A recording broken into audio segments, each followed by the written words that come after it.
কোনো অনুষ্ঠানে ফর্মালি কিছু বলতে গেলে বড় যন্ত্রণা হয়। এ কারণে হয় যে সারা জীবনই ডায়াসে দাঁড়িয়ে বক্তৃতা দিয়েছি, প্রায় 40 বছর। কোনো ফর্মাল অনুষ্ঠান দিতে গেলে কেন জানি মনে হয় কোথায় যেন একটা খটকা লাগে। আজকে আপনাদের সামনে যে বিষয়টি নিয়ে আমি কথা বলবো সেটা হচ্ছে বাংলাদেশের পরিবর্তিত পরিস্থিতিতে যে সকল সংস্কার কর্মসূচি ইন্ডিয়ান গভর্নমেন্ট হাতে নিয়েছে সেগুলোর অনেকগুলোরই সুপারিশ সরকারের হাতে এসেছে।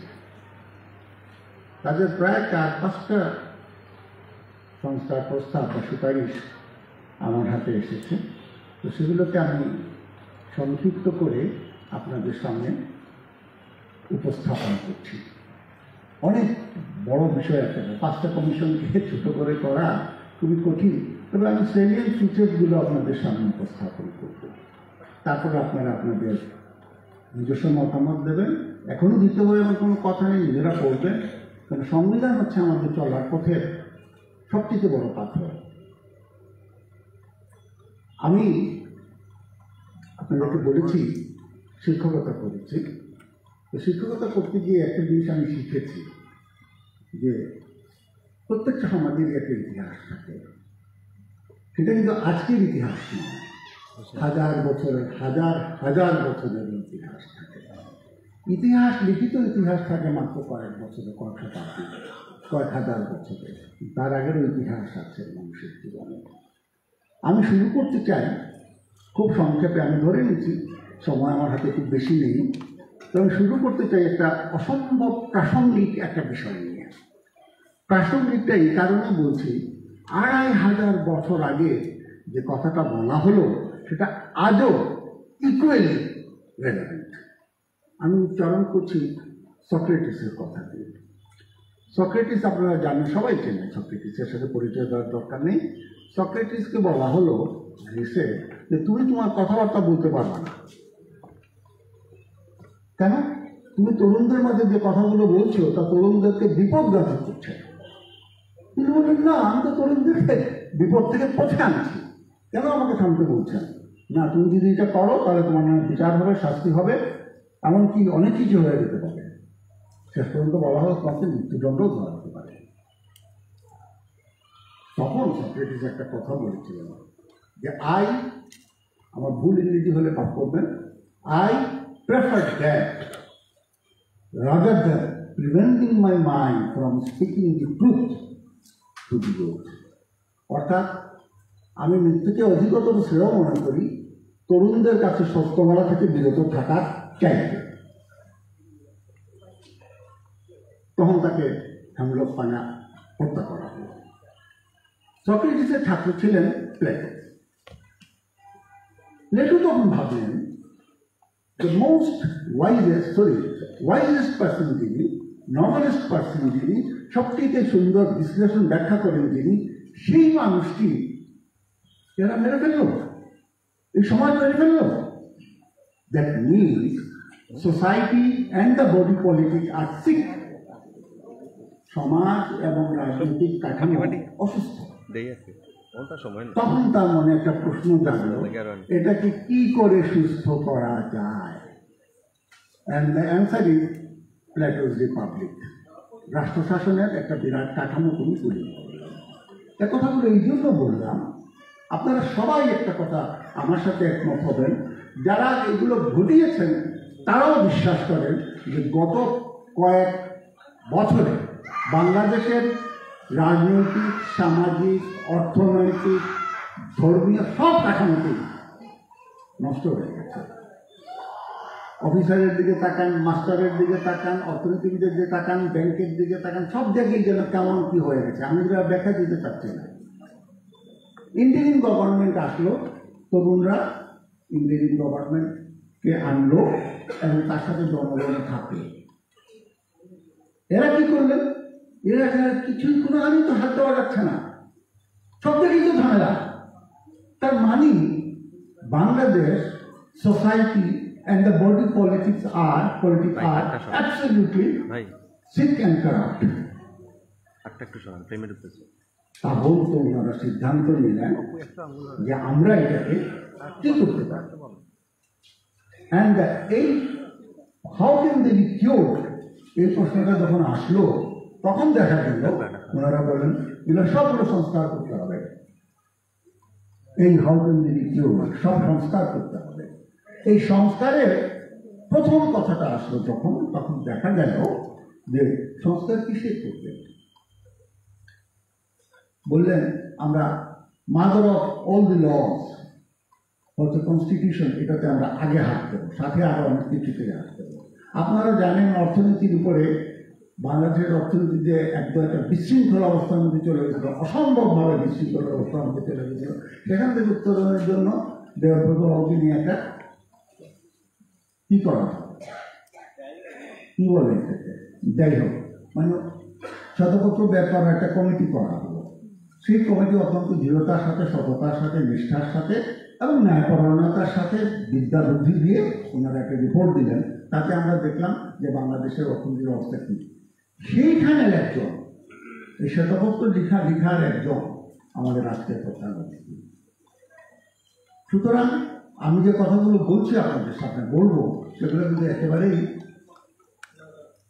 কনটেক্সট বিচ্যুত নয়, কনটেক্সটের মধ্যেই আমি কথাগুলো বলবো। এখন ধরুন আমাদের যখন সংবিধান কমিটি করা হলো, একজনকে দায়িত্ব দেওয়া হলো, যিনি দেশেই ছিলেন, তিনি নাম প্রকাশিত হলো, কিন্তু তিনি বললেন তিনি করতে পারবেন না, আমাদেরকে অভিভাবক দেখালেন। আমি খুব বিরক্ত হয়েছিলাম, আজকে আপনাদেরকে আমি পাবলিক বলতেছি যে রাষ্ট্রযন্ত্রের চাইতে, রাষ্ট্র মেরামতের চাইতে বেশি প্রয়োজনীয় কোনো কাজ কি কোনো মানুষের আছে নিজের জীবনের চাইতে?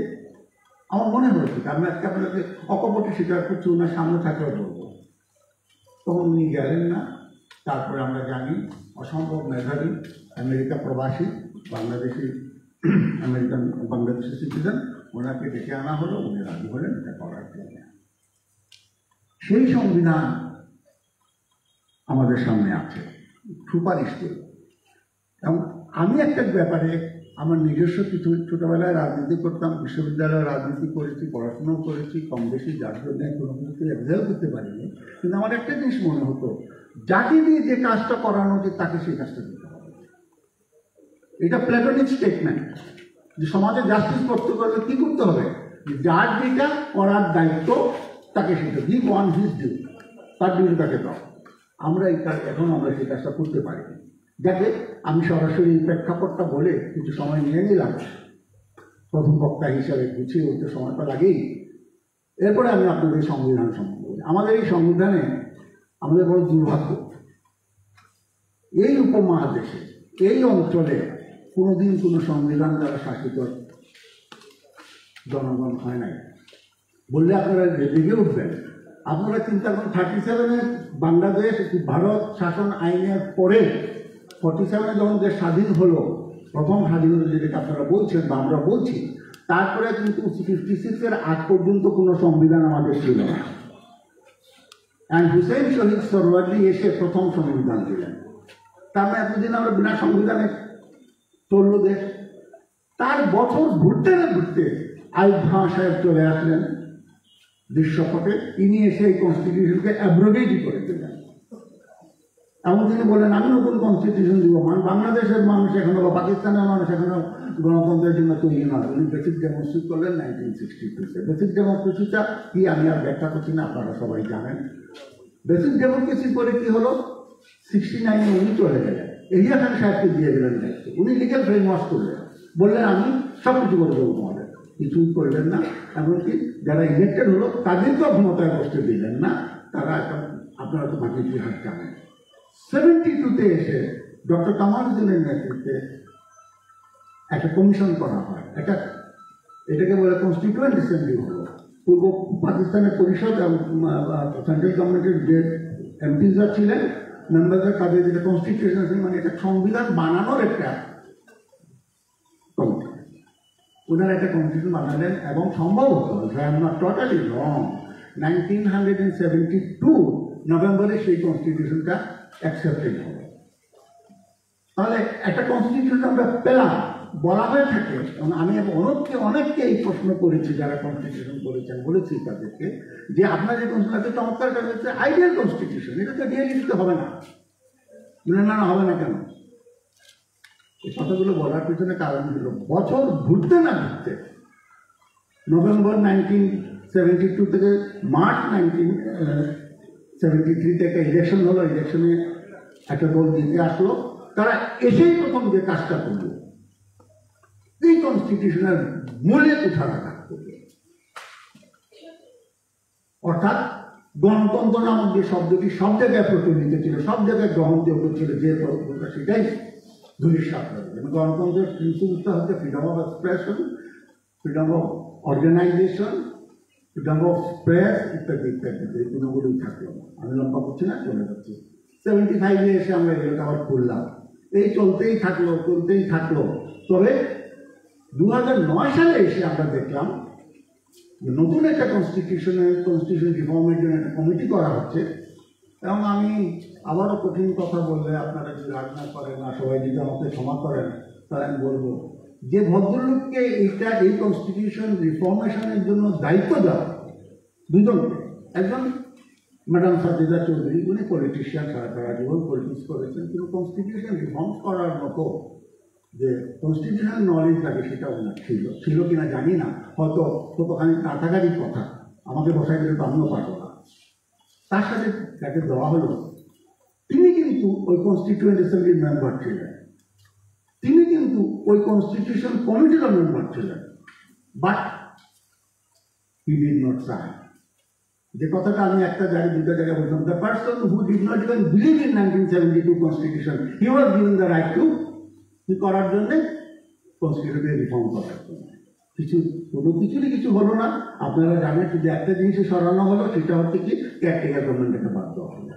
যে আপনার গণতন্ত্রের জায়গায় কীভাবে থাকলো জানি না, ধর্মতন্ত্র নিরপেক্ষতা বলে কোনো জিনিস থাকলো না, এখন ইসলাম ধর্মই থাকলো, বিসমিল্লাহির রহমানি থাকলো, সবই থাকলো, কিন্তু ওনারা ওইটাও রাখলেন।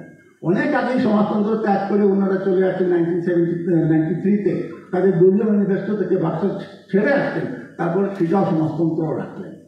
এই ধরনের একটা বিচিত্র অবস্থার মধ্যে এই কমিশন যখন তাদের সবকিছু করতে চাইল নতুন করে, তখন তারা সবকিছুই হাত দিতে চাইছে, একটা বিতর্কিত অবস্থা হবে।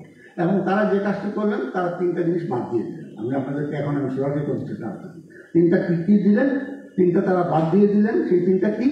তারা বললেন ধর্ম নিরপেক্ষতা থাকবে না, তারা আরেকটা কি বললেন, সমাজতন্ত্র থাকবে না, শুধুমাত্র গণতন্ত্রটা এবং বাঙালি জাতীয়তাবাদ। বাঙালি জাতীয়তাবাদ অনেক আগেই চলে গেছিল, কেন বাঙালি জাতি হিসাবে বাঙালিত্ব ছিল, কিন্তু বাঙালি যে জাতীয়তা এটা নিয়ে তো আপনারা জানেন ছিল আমাদের দেশে অনেক গণ্ডগোল হয়েছে, অনেক কিছু হয়েছে। তখন দেখা গেল কি জিনিসটা, যে বাংলাদেশি জাতীয়তাবাদ যিনি শুরু করেছিলেন, যে আমরা বাঙালি, এটা তো ঠিকই আছে, কিন্তু তো চাকমাও তো আছে, কিন্তু মামাও তো আছে, তাহলে আপনি বাঙালি কি করে বলবেন? তারা তো মানবে না এটা। সুতরাং আমরা সবাই বাংলাদেশি, ওনারা এটা রাখলেন। তারপরে ধীরে ধীরে এমনভাবে কনস্টিটিউশনটা করলেন এক পক্ষ বিশিষ্টের জায়গায়। আমরা কিন্তু ব্রিটিশ পার্লামেন্টারি ফর্ম অফ সিস্টেমের মধ্যে দিয়ে আমরা বড় হয়েছি। কালচার এমন একটা জিনিস, এটা আপনাদেরকে মনে রাখতে হবে এই জন্যই যে কালচার বঞ্চিত কোনো কিছু করা যায় না। আপনি যদি কিছু করতে চান তাহলে মানসিকতা পারবে না সমাজে। আমি একজন বক্তব্য শুনেছিলাম, আমাদের খুব ভালো একজন কি বলে সাংবাদিক, তিনি বলছেন আমি তো উত্তরণ করতে পারতেছি না, সমালোচনা আমি দিয়েছিলেন। গণপ্রজাতন্ত্রী বাংলাদেশ সরকারকে পরে মানে গণতন্ত্র বাংলাদেশ, এটা নাম দেওয়া হচ্ছে প্রজাতন্ত্রের বাংলা। প্রজাতন্ত্র এখন আর প্রজা নাই, এটা একটা শব্দ হয়ে গেছে এটা। এবং ইংরেজিতে কিন্তু পিপুলস রিপাবলিক অফ বাংলাদেশ রেখেছেন। এই যে এটা গেল একটা মূল জিনিস। বুদ্ধিস্ট ভাষার ব্যাপারে ওনারা বললেন যে সবগুলো ভাষা থাকবে কনস্টিটিউশনে, কিন্তু বাংলা ভাষা তো অবশ্যই আমাদের ইম্পর্টেন্টটা থাকবে। এখানে একটা সমস্যাও আছে, সেটাও আমি এক মিনিটে বলে দিই, পরবর্তীতে সময় নেব না। যারা একেবারে মার্জিনালাইজ গ্রুপের যারা, তারা যদি তাদের ভাষাতে যদি আপনি ঠেলে দেন, তাহলে মেইন স্ট্রিম থেকে তারা বেরিয়ে বাদ পড়ে যাবে। তারা চাকরি বাকরি আর কিছু হবে, মারামি শিখে, লামাবি শিখে, তার পাঁচশো ল্যাঙ্গুয়েজ শিখে, ইভেন সিলেটি নাগরিক শিখেও তো আপনি কোথাও চাকরি পাবেন না। আমার কথাটা কি আপনাদেরকে বোঝাতে পারছি? যদি অসুবিধা হবে না। এক পক্ষ বিশিষ্ট আমাদের পরিষদ ছিল, এটাকে দুপক্ষ বিশিষ্ট করা হলো। বলা হলো 100 জন থাকবেন উপরে এবং তার সাথে থাকবেন মহিলাদের রিপ্রেজেন্টেশন 100 জন করে দেওয়া হলো। আমি বললাম প্রত্যেক ডিস্ট্রিক্ট থেকে একজন করে ইলেক্টেড হবেন। আমি জানি না এগুলা কীভাবে হবে, হয়তো ওনারা আরও ডিটেলস গেলে পরে ওনারা নিশ্চয়ই সব কিছু ব্যাখ্যা দিয়েছেন। এইভাবে দেখা গেল যে সবথেকে গুরুত্বপূর্ণ যেটা আমার কাছে মনে হয়েছে, এক পক্ষ বিশিষ্ট, দুই পক্ষ বিশিষ্ট মূলনীতি এগুলো নয়, আমার কাছে সবথেকে বেশি গুরুত্বপূর্ণ মনে হয়েছে সেটা হচ্ছে সাংবিধানিক কাউন্সিল। প্রেসিডেন্ট, প্রাইম মিনিস্টার এবং আদার যে জুডিশিয়াল এক্সামটা সামর তৈরি করার জন্য একটা কনস্টিটিউশন কাউন্সিল করেছেন। সেই কাউন্সিলটা যারা সদস্য থাকবেন তারা হচ্ছেন 3 জনই থাকবেন। আমার ভয় হচ্ছে যারা ইলেক্টেড হয়ে আসবেন তারা কি এটা মানবেন? প্রধানমন্ত্রী কি তার ক্ষমতা শেয়ার করতে চাইবেন? প্রধানমন্ত্রী, রাষ্ট্রপতি কি তার অবস্থান থেকে সরবেন? বিচারপতি কি তার অবস্থান থেকে সরবেন? সবাইকে এক খাতার তুলে আসবেন? যদি আসেন আলহামদুলিল্লাহ, যদি না আসেন এই বিষয়টা নিয়ে ভাবতে হবে। এক পক্ষ বিশিষ্ট, দুই পক্ষ বিশিষ্টের কথা আপনাদেরকে বলেছি, এটা নিয়েও ভাবতে হবে, কারণ আমাদের সংস্কৃতিতে এটা নাই। 4 বছরের কথা বলা হচ্ছে পার্লামেন্ট। আমি সমালোচনা করছি না, আমি তো আপনাকে তুলে ধরছি, আপনারা সমালোচনা করবেন, আমি সঠিক সিদ্ধান্ত নেবেন। 4 বছরের পার্লামেন্ট কি আমাদের কনসেপ্টে আছে? আমাদের কনসেপ্টে নাই। তাহলে এটা কার কনসেপ্ট? এটা আমেরিকান কনসেপ্ট। প্রেসিডেন্ট 4 বছরে থাকবেন, এটা আমাদের কনসেপ্টে নাই। তাহলে কি হলো? তাহলে সমস্যাটা কোথায় দেখা দেবে? বড় আকারে সমস্যাটা দেখা দেবে সেইখানে যখন কোনো পলিটিক্যাল পার্টি এগ্রি করবে বলে আমার মনে হয় না। এটা যদি করে আলহামদুলিল্লাহ, বিএনপিও করবে না, জামাতও করবে না, তার সবাই 5 বছর জন্য পরিচিত। যদি করে আলহামদুলিল্লাহ, তারা বিভিন্ন ঐক্যজোটের মধ্যে আসে। এরপরে যে জিনিসটা হলো, বলা হলো একজন প্রধানমন্ত্রী, একটা প্রেসিডেন্ট না হয় তাকে সরায় না দিচ্ছে, উনি যদি কোনো দুষ্কৃতের কাজ না করেন, উনি তো থাকেনি জায়গায়, তাই না? ওনাকে কিন্তু কোনো ঝামেলা হয় না। আমাদের তো ঝামেলা সব প্রধানমন্ত্রীকে নিয়ে, কারণ উনি ক্ষমতা এক্সারসাইজ করেন। প্রধানমন্ত্রীকে যদি আপনি 4 বছরের টেনিউর দেন, তাহলে কী সমস্যাটা দেখা দিতে পারে? আমি সেগুলো বলছি, আমি কিন্তু সমালোচনা করছি না, আমি কথাগুলো তুলে ধরছি আমার চিন্তা থেকে, চেতনার থেকে, জ্ঞান থেকে, যে কী সমস্যা দেখা দিতে পারে। পার্লামেন্টারি ফর্ম অফ গভর্নমেন্টের টেনিউর বলে 5 বছরের একটা টেনিউর থাকে বলে, কিন্তু প্রধানমন্ত্রী যদি আপনি 2 বছরের জন্য নির্ধারিত করেন, তাহলে উনি যদি টিকে থাকেন তার কনস্টিটিউয়েন্সি, যেটা আপনার পরিষদের মেজরিটির উপরে, পরিষদের মেজরিটি যদি আজকে চলে যায়, কালকে উনি পদত্যাগ করতে বাধ্য, তার 5 বছরের টেনিউর থাকবে না। আবার যদি তিনি মেজরিটি কোনোভাবে জোগাড় করতে পারেন, তাহলে আবার তিনি আসবেন। অটল বিহারী বাজপেয়ী 2 না 3 বার হয়েছেন, কালাহান তো অনেকবার হয়েছে, এরা তো অনেকবারই হয়েছে। ততক্ষণ পর্যন্ত তারা এটা কি পাবেন? পার্লামেন্টের মেজরিটি পাবেন, ততক্ষণ পর্যন্ত তারা থাকবেন। এখন এটাতেও কোনো সমস্যা হতো না যে 2 বছরের বেশি। দলের ভিতর কি নেতৃত্ব বদলানো যায়? আপনাদের অভিজ্ঞতা কি বলে যে আজকে আমি দলনেত্রী বা দলের নেতা, কালকে আপনাকে দিয়ে দিলাম, যেই আমরা এরকম কেউ, আমাদের সংস্কৃতিতে তো তা নেই। তাহলে কি করতে হবে? আমাদেরকে মনে রাখতে হবে এটা, যে যাতে কোনো ধরনের হর্স ট্রেডিংয়ের সুযোগ না থাকে। এখানে একটা জিনিস হচ্ছে, আমি জানি আমার সামনে একজন কনস্টিটিউশনের মোটামুটি যোদ্ধা আছেন। 70 আর্টিকেলটা হচ্ছে যে, এটা হচ্ছে যে 70 আর্টিকেল নিয়ে আমরা কি করি? আমরা বলি যে একটা পার্লামেন্টকে অসম্ভব স্বৈরাচারী করে তোলে, কারণ এরা কেউই সরকারের সিদ্ধান্ত বাইরে কোনো সিদ্ধান্ত দিতে পারেন না। আর্টিকেল 70 হচ্ছে, আপনি যেখানে নির্বাচিত হবেন সেখানেই আপনাদের হুইপ সাহেব যেখানে বলবে ভোট দিতে, সেখানে আপনি ভোট দেবেন। তার মানে তো কি হলো? আমরা তো পরিবর্তন করতে পারবো যতক্ষণ না পর্যন্ত আমার মেজরিটি থাকে। কিন্তু মজার ব্যাপার হচ্ছে, আর্টিকেল 70 কেন আসলো? আগে তো ছিল না আর্টিকেল 70। আর্টিকেল 70 আসলো এই উপমহাদেশে হর্স ট্রেডিং, এই দলের লোককে টেনে নিয়ে টাকা দিয়ে ওই দলের যে মেজরিটি করায় তারা ক্ষমতা করে। আমি একটা উদাহরণ দিই, আদর্শ উদাহরণ। 1977 ইন্ডিয়ান প্রাইম মিনিস্টার ছিলেন, দ্বিতীয় প্রাইম মিনিস্টার ইন্দিরা গান্ধী ইলেকশনে জিতলেন। ইন্ডিয়ান প্রাইম মিনিস্টার জিতার পরে কি হলো? মোরারজি দেশাই আসলেন, কিছুদিন পরে ওনার মেজরিটি চলে গেল। চরণ সিং আসলেন, কিছুদিন পরে ওনার মেজরিটি চলে গেল। কে আসলো? দেখা গেল যে জগজীবন সিং হওয়ার কথা, উনি হতে পারলেন না, আবার ইলেকশন হলো। তার মানে এই জিনিসটা হচ্ছে যে এগুলো নিয়ে খুব গভীরভাবে ভাববার বিষয় হয়ে গেছে। কেন আমি শেষ কথাগুলো আপনাদেরকে বলি, পরবর্তীতে হয়তো আরও অনেক কথা বলার সুযোগ হতো, আমার আসলেও আসতে পারে। আপনাদের কোনো প্রশ্ন থাকলে আপনারা বলবেন। যে কথাগুলো আমি বলতে চাচ্ছি যে এই কনস্টিটিউশনের সাথে আরও দুটো বিষয় হচ্ছে নির্বাচন কমিশন, এগুলো আমি পরে বলবো না, যে সময় থাকে শেষে না হয়। তো আপনাদের কাছে আমি সবিনয় অনুরোধ করছি, যেটুকু দেখেছি আপনাদের অনেকেরই সামনে এটা আছে, আপনারা দেখেন এটা 36 পৃষ্ঠার একটা বিরাট 5টা কনস্টিটিউশনের একটা মানে কমিশনের রিপোর্ট, এটাকে প্রধানই করেছি 12-14 পৃষ্ঠার মধ্যে তুলে আনার চেষ্টা করেছি। বাকি আপনাদের সাথে যদি সুযোগ হয় তবে কথা বলবো। এখানে আমি স্বাগত জানাচ্ছি, আপনারা যারা সবাই এসেছেন। সবাই ভাববেন সংবিধান ছাড়া আমরা চলতে পারবো না। সংবিধান কোনো সরকারি কোনো ঘোষণা নয়, সরকারের কোনো কাঠামো নয়, সরকারি এটা আমাদের প্রত্যেকের জীবনে, ব্যক্তিগত জীবনে এটাকে ছুঁয়ে যাবে। আমরা যত ভালো সংবিধান জানবো, যত ভালো সংবিধান বুঝবো, এটা কেবল স্কলারদের বিষয় নয়, ততই আমরা আমাদের নিজেদেরকে রক্ষা করবো। এবং নিজেদের রক্ষা করার মানেই হচ্ছে দেশকে রক্ষা করা। প্রত্যেকে যদি আমরা নিজেদেরকে রক্ষা করে ফেলতে পারি তাহলে দেশ অটোমেটিকলি রক্ষা হবে। আমরা একটা ভবিষ্যৎ সুন্দর ভবিষ্যৎ চাই, এবং আমরা এই কনস্টিটিউশনের মধ্যে দিয়ে, এই রিফরমেশনের মধ্যে দিয়ে আমরা একটা ঐক্য তৈরি করবো, যেটা আমরা করেছিলাম 90-তে। তিনটা গোষ্ঠীর একটা ঐক্য ছিল না? সেখানে কি ছিল? যে পার্লামেন্টারি ফর্ম অফ গভর্নমেন্টে ফিরে যাবো আমরা তো গেছি, আর অনেকগুলো যাওয়া হয় না। সেইভাবে একটা কি একটা রূপরেখা তৈরি করা যায় সব পলিটিক্যাল পার্টিগুলোকে নিয়ে, যেটা বলছেন আমাদের অ্যাডভাইজার মহোদয়, চিফ অ্যাডভাইজার মহোদয়, মানে আমাদের জন্য মঙ্গল হবে। আমি এতটুকু বলেই আপনাদের কাছে বিদায় নিলাম। আপনাদের সবাইকে ধন্যবাদ আমাকে সুযোগ দেওয়ার জন্য এবং আমাকে বহন করার জন্য। ধন্যবাদ স্যার আপনার সুন্দর এবং তাত্ত্বিক আলোচনার জন্য। আসলে গত জুলাই বিপ্লবে আমাদের সিলেট প্রেস ক্লাবের সদস্য থেকে ভবতুরা নিহত হয়েছে। আমরা তারা আজকে এই অনুষ্ঠান থেকে তাকে গভীর শ্রদ্ধার সাথে স্মরণ করছে এবং তার রুহের মাত্রা কামনা করছি। আমাদের মধ্যে আসলে অনেকে উপস্থিত হয়েছেন, বিশেষ করে বিভিন্ন শিক্ষা প্রতিষ্ঠানের প্রতিনিধি, কলেজের প্রতিনিধি, বৈষম্য ছাত্র আন্দোলনের প্রতিনিধি, ইমাম প্রতিনিধি, ব্যবসায়ীবৃন্দ, রাজনীতিবিদ, আমরা সকলকেই আগে স্বাগত জানিয়েছি। এ পর্যায়ে আলোচনায় অংশ নেওয়ার জন্য আমি অনুরোধ করছি ইমাম প্রশিক্ষণ একাডেমি সিলেটের সহকারী পরিচালক এবং জাতীয় ইমাম সমিতির কেন্দ্রীয় মহাসচিব জনাব শাহ নজরুল ইসলামকে আলোচনায় অংশ নেওয়ার জন্য অনুরোধ করছি, এবং ওনার সময় হচ্ছে 3 মিনিট।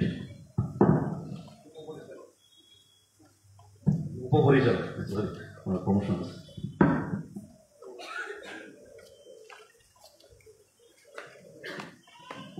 আসসালামু আলাইকুম রহমতুল্লাহ। আমি কোনো সম্বোধন ছাড়াই যেহেতু সমকম, আমাদের দেশের এক সময়কার প্রধানমন্ত্রী শাহ মোয়াজ্জেম হোসেন, উনি তার জেলখানার একটি কথা সাক্ষাৎকারে বলেছিলেন। পূর্ণিমা নামে ইনকিলাব গ্রুপের একটি পত্রিকায় এটি ছাপা হয়েছিল। তিনি বলছিলেন যে জেলখানাতে অনেক ভালো মানুষের সাথে তার সাক্ষাৎ হয়েছে, খারাপ মানুষের সাথে, সিরিয়াল খুনির সাথে তার সাক্ষাৎকার হয়েছে, এবং সে ছিল জলদস্যু। তো সে একবার উনি জিজ্ঞেস করছিলেন যে তুমি কতটা খুন করেছো? সে বলেছিল 6-10-8-68টা খুন করেছে। তারপরে উনি জিজ্ঞেস করছিলেন যে তুমি এখন কি চিন্তা করছো? যে সে বলছিল 69তম খুনের পরিকল্পনা করছি।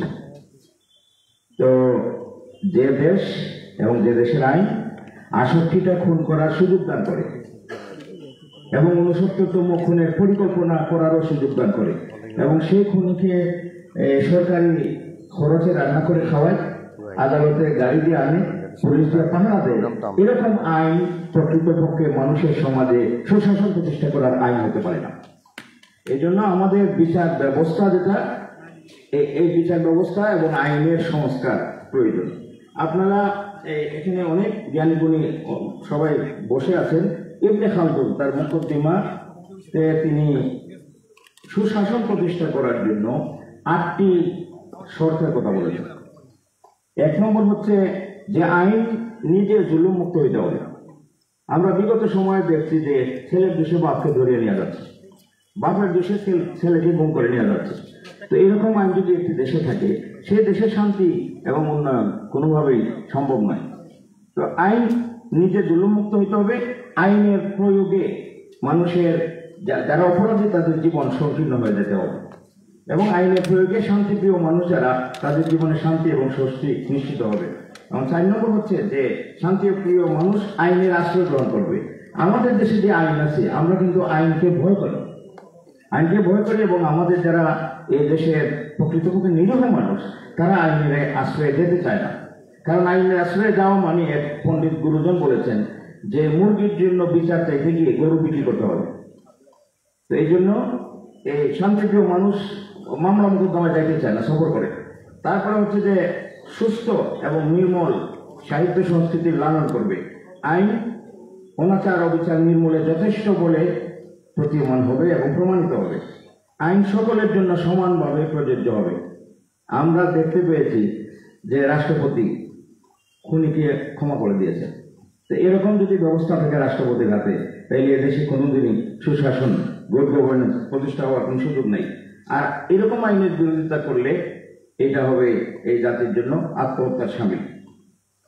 আমি কোরআন মজিদ থেকে আমাদের স্যার অনেক কথা বলেছেন, তার প্রবন্ধে পুরা প্রবন্ধটা পড়ে শেষ করতে পারি নাই পেলেও তিনি প্রথম লাইনে আওয়ামী লীগ সরকারের পতনের পর এইভাবে উল্লেখ করেছেন, আমি একটুখানি আহত হয়েছি।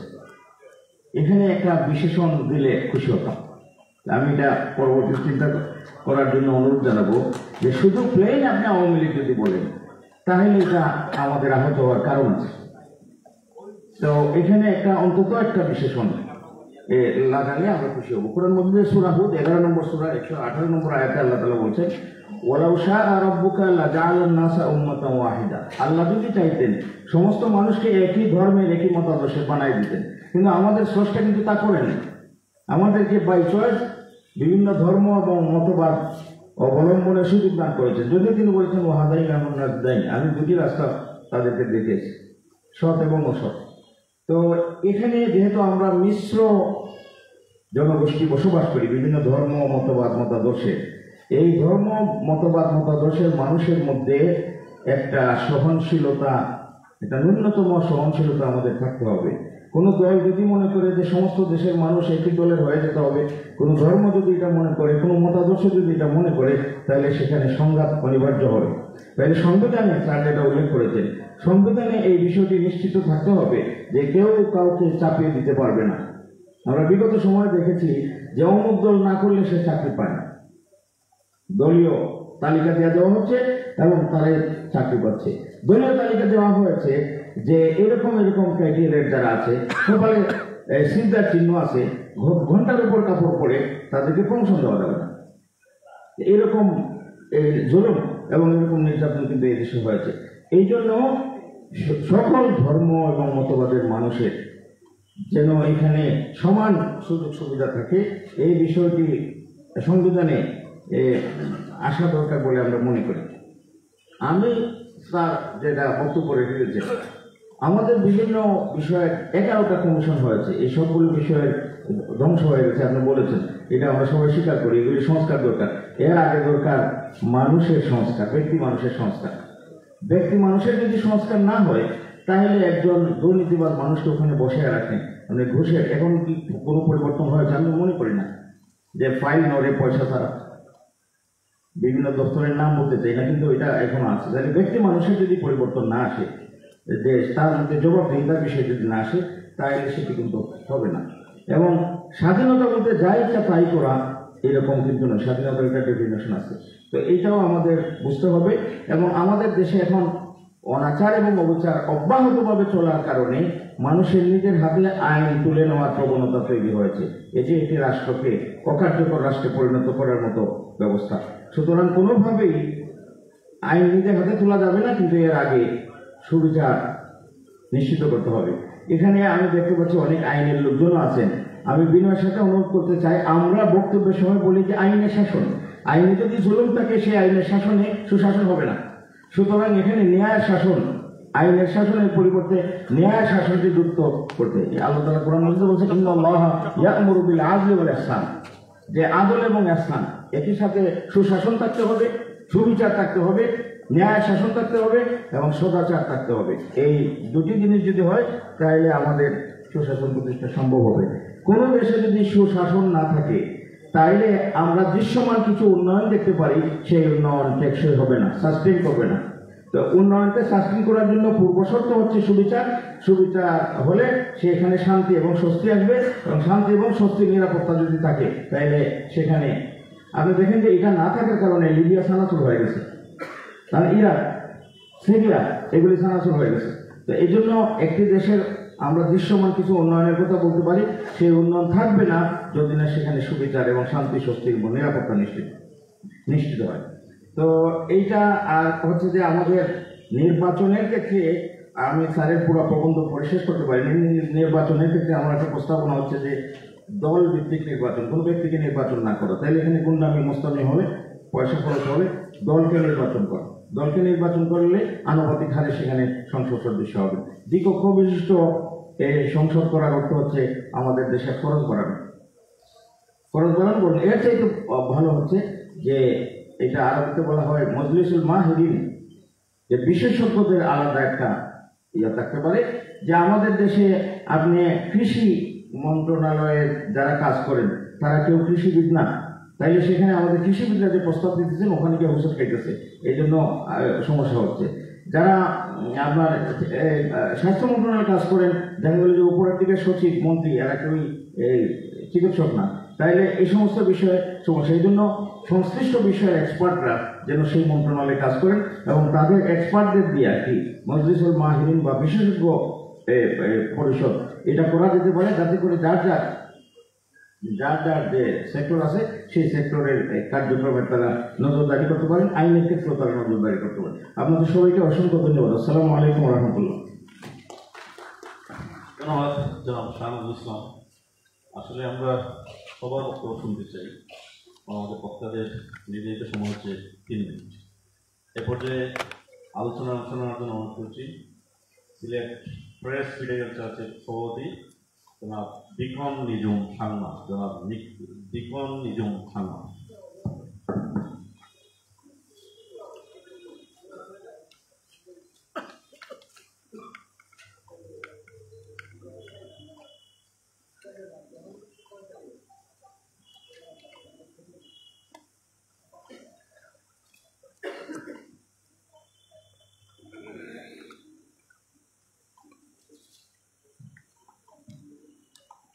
ধন্যবাদ ভাই।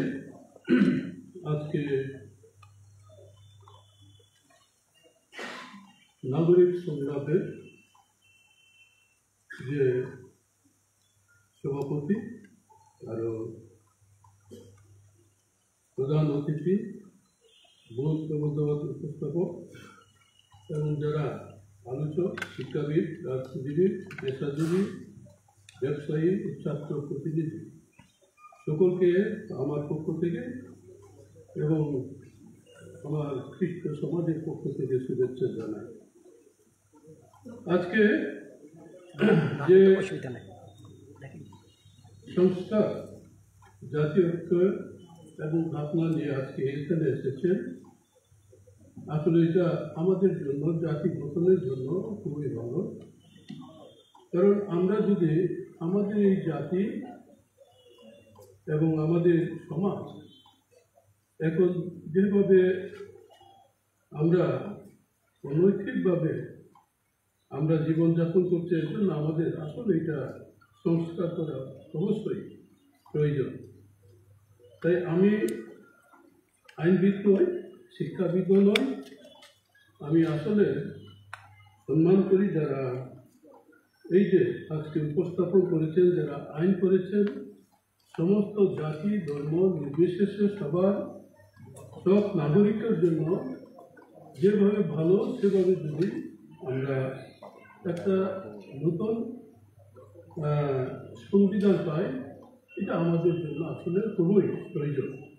তাই আমি এইখানে পরামর্শ দিব না, আমি পরামর্শক না, তাই আমি স্বাগত জানাই যারা এইভাবে আইন সংস্করণ করছেন, তাদের সকলকে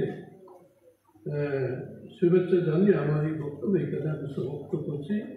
আপনাদের সবাইকে ধন্যবাদ।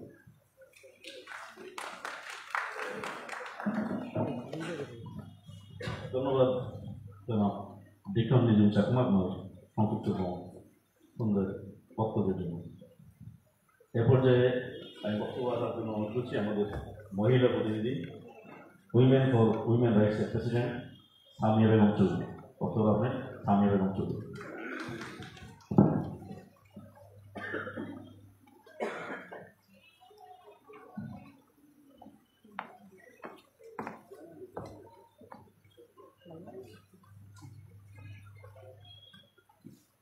বিসমিল্লাহির রহমানির রহিম।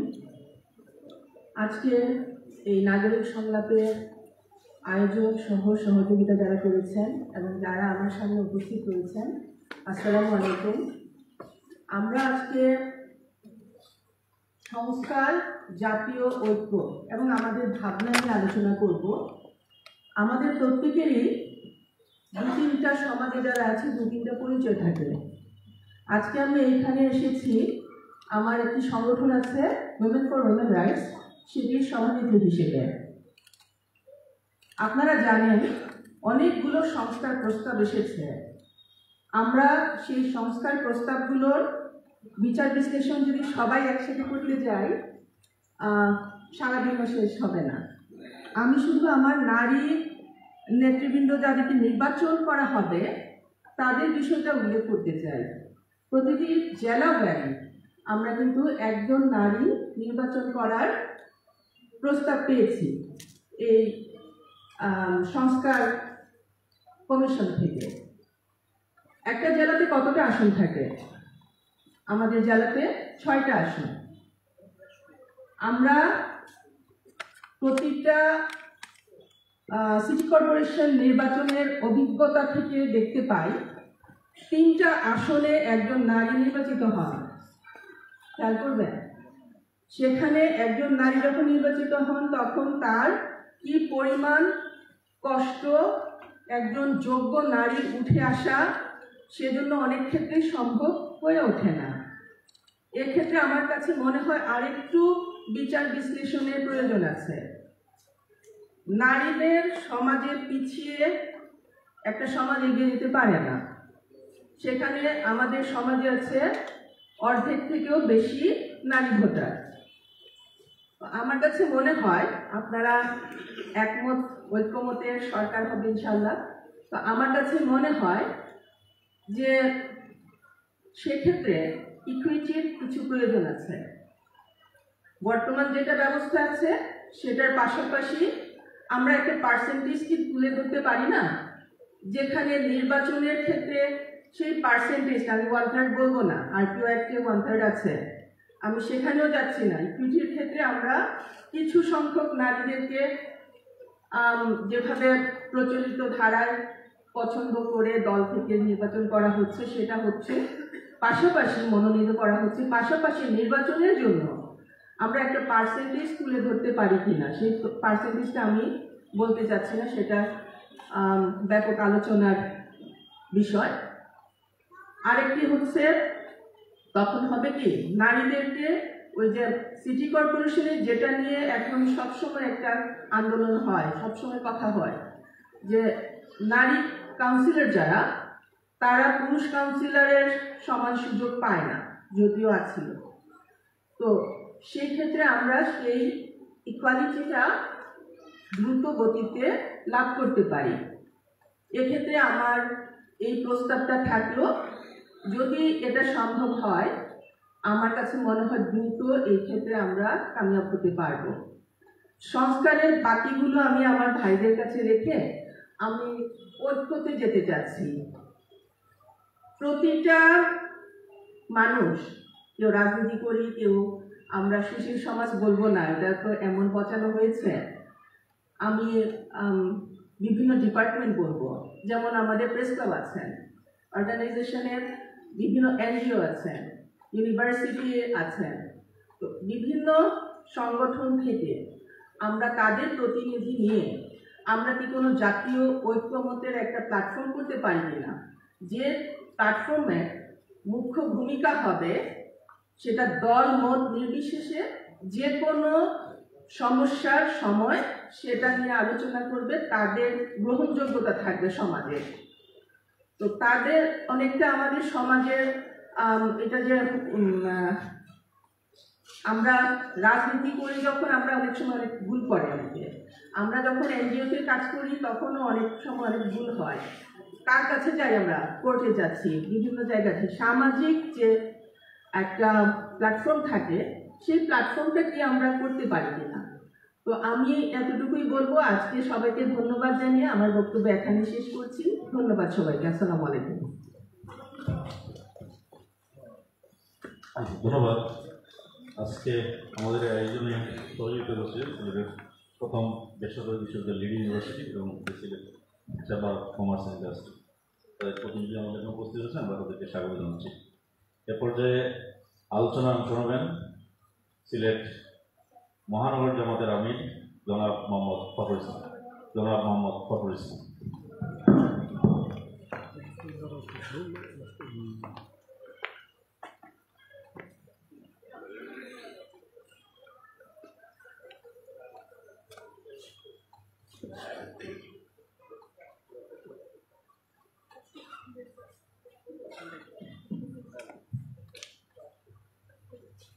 إن الحمد لله والصلاة والسلام على رسول الله صلى الله عليه وسلم।